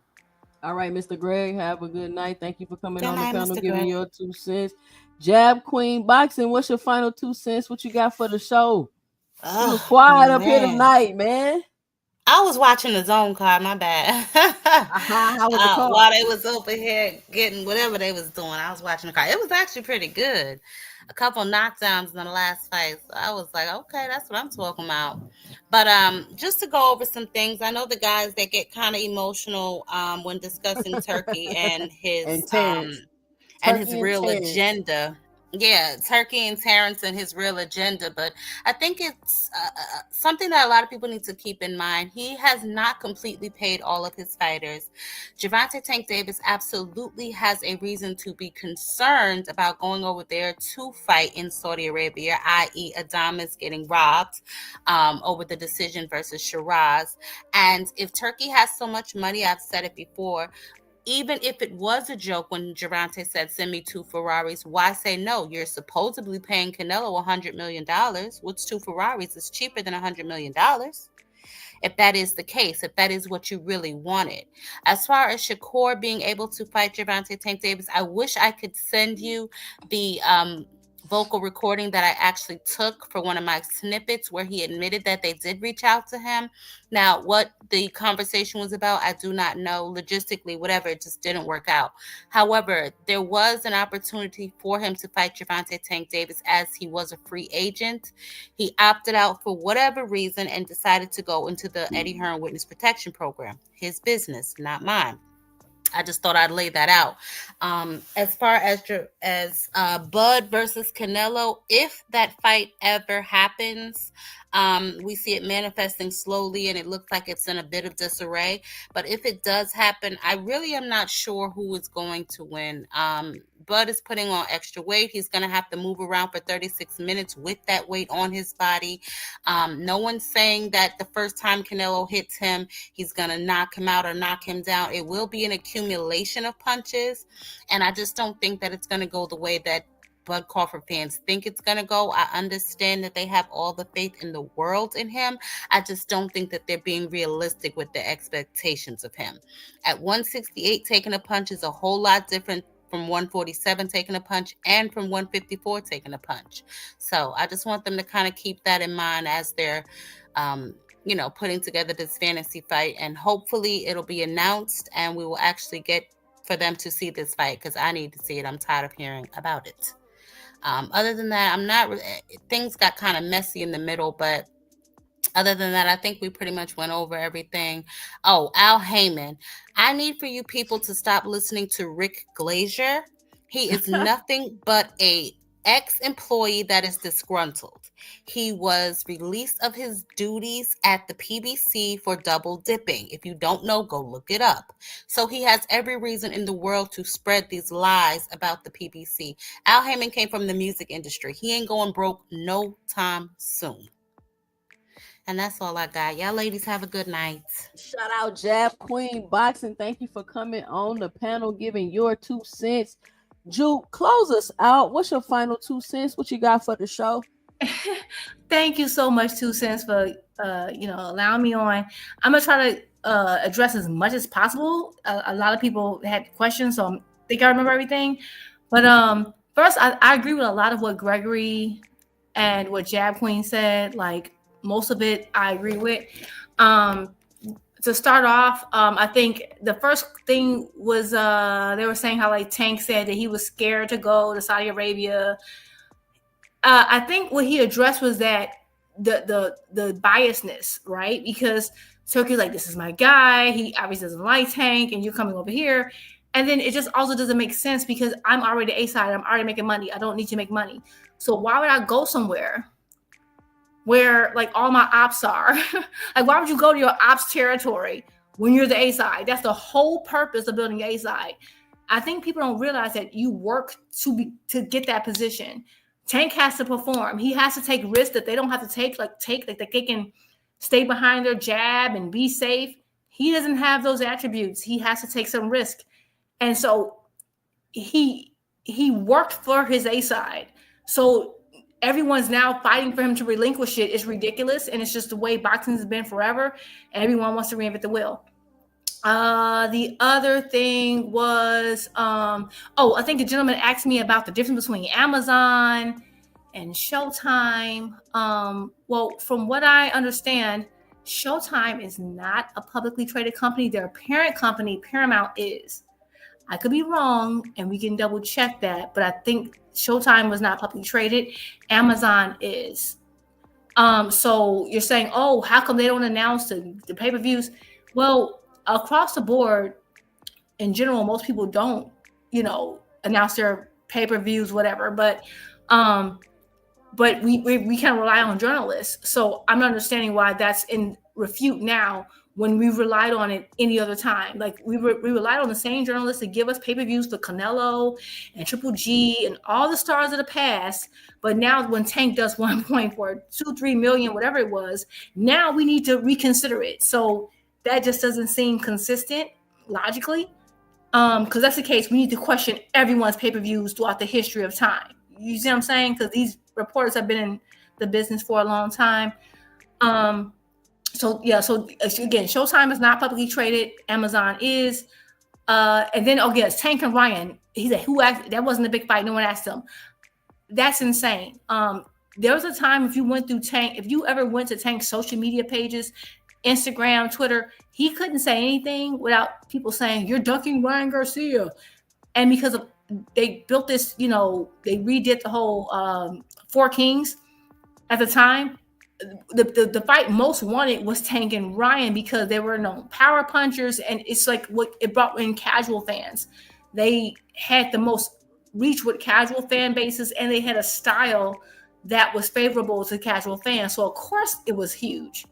It was requested, and the numbers prove that. So I think that's silly. What was the other thing? Oh, also I saw in a comment someone say that I was loud, so it could be my speaker. So if I was, my bad. I didn't mean to be. I'm not really that loud. What was the other thing? So we're talking about like boxers when it comes to Turki and Al Heyman. Turki and Al Heyman are not the same. The reason why Al Heyman is hated is if you really study the history of boxing, like I love boxing, I've been a student of boxing for a long time. There was a time where people got paid pennies. And there were all the rules and laws gave them no voice. The Ali Act and Al Heyman really backed the boxer. That's why so many entities went against him. That's why so many entities sued him. And what Turki is trying to do, he's aligned with people who are trying to reverse that. So yes, they're like, oh, he's paying them. Yes, because, and like, what did Tank say? All money's not good money. It's because I'll pay you up front. Yeah, I'm gonna get you all my team. The idea is to get a monopoly. Because once I get the monopoly, I have no incentive to pay you very well. Why would I? There's no competition now. Your money dries up. What Al Heyman is doing is saying, hey, you're going to fight and your tickets, what he's saying is the reason why they're making so much money with PBC is because he's eliminating the middleman so that you're getting all your money. When it comes to Turki, you're going to have a whole bunch of Sam Langfords. If you don't know who Sam Langford is, please look him up. Please do. And you're going to have people who are the extraordinary fighters who didn't get paid their due. People like Sweet Pea did not get paid their due. And it's very sad. And I feel like you guys are like looking out for like, oh, I get this big prize, but he's about to rip the floor from up under you. Everything that fighters have built to gain some rights and some leverage, you're about to sell it off for a quick payday today. And it's just for a few fighters. It's just for a few fighters. Right. We're already seeing complaints. This man is trying too much. Like it's different. Like the reason why we had a Floyd Mayweather is because of Al. Right. Turki is not going to create that.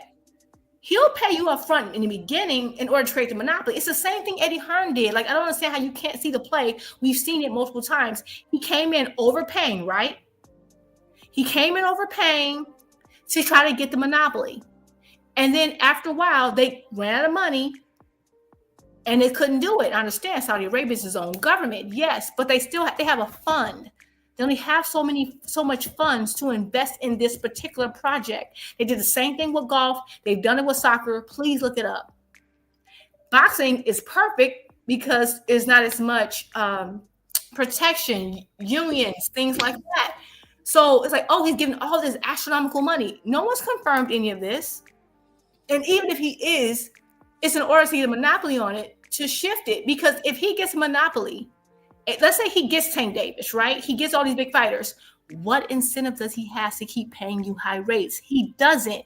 He's doing this. That's why he likes Dana White. What did Dana White do? Paid you up front. And then eventually he starts paying you less because you can't leave now. He has you on a leash. And these fans are about to lead the fighters. They're about to revert back decades of progress for a quick fight. And you have to look at the longevity of the sport. So with that, I wanted to say thank you so much for having me. And y'all have a good night because I'm about to get some rest, y'all. All right, Jupe, thank you for coming up. Yep. Thank you for coming up, Jupe. For giving your 2 cents for the show. Thank you for closing us out. Love Jupe on the panel. Love Ty and Jab Queen Boxing on the panel. Love when all the ladies come out here. Key with the T came up here today. Shout out to her. Listen, ladies, every Friday is ladies' night. Next time I might kick all the dudes off the panel when we got a bunch of ladies up here because they can't seem to control themselves. But great conversations today. Comparing Al Heyman to Turkey is just asinine and crazy, and don't ever do that in public again because you sound ridiculous, just in case you didn't know. Great conversation tonight. I've been on here for 6 hours, y'all, and it doesn't even feel like it. Be sure to help support the channel. I put in that work today, 2 cents boxing with the Cash App, or you can hit the super chat before I sign off today. If you're listening to the replay, be sure to leave a super thanks in the chat. Let me know how much you're enjoying the show. Let me know if you heard any topics in this live that you would like to make me like for me to make some videos about. Shout out to Big Supreme who said the show was Jerry Springer tonight. Listen, y'all got to come over here and check me out. You don't know what kind of show. You don't know how it's going to go down. Sometimes it's a cordial, intellectual conversation. Sometimes it's a heated back and forth. Tony Review's gonna hop on the panel. You ain't got no idea what he finna say or what point of view he finna take. He be all over the place, but he give you his 2 cents and exactly what he think. Shout out to everybody that joined me today on the panel. Shout out to everybody that supported the channel, whether it was through the Cash App, the Super Chat, whether you left a comment, you came on the panel, gave your 2 cents, you called in, or you simply just listened and punched that like and subscribe button. I'll be again live Sunday. Come back and join me. And listen, if you don't want your host all in the videos, timing you out the chat, cussing you out, kicking you off the panel, leaving you in the background, muting you on the panel, come on over to 2 cents boxing, where we talk everything boxing and everybody's entitled to their own opinion.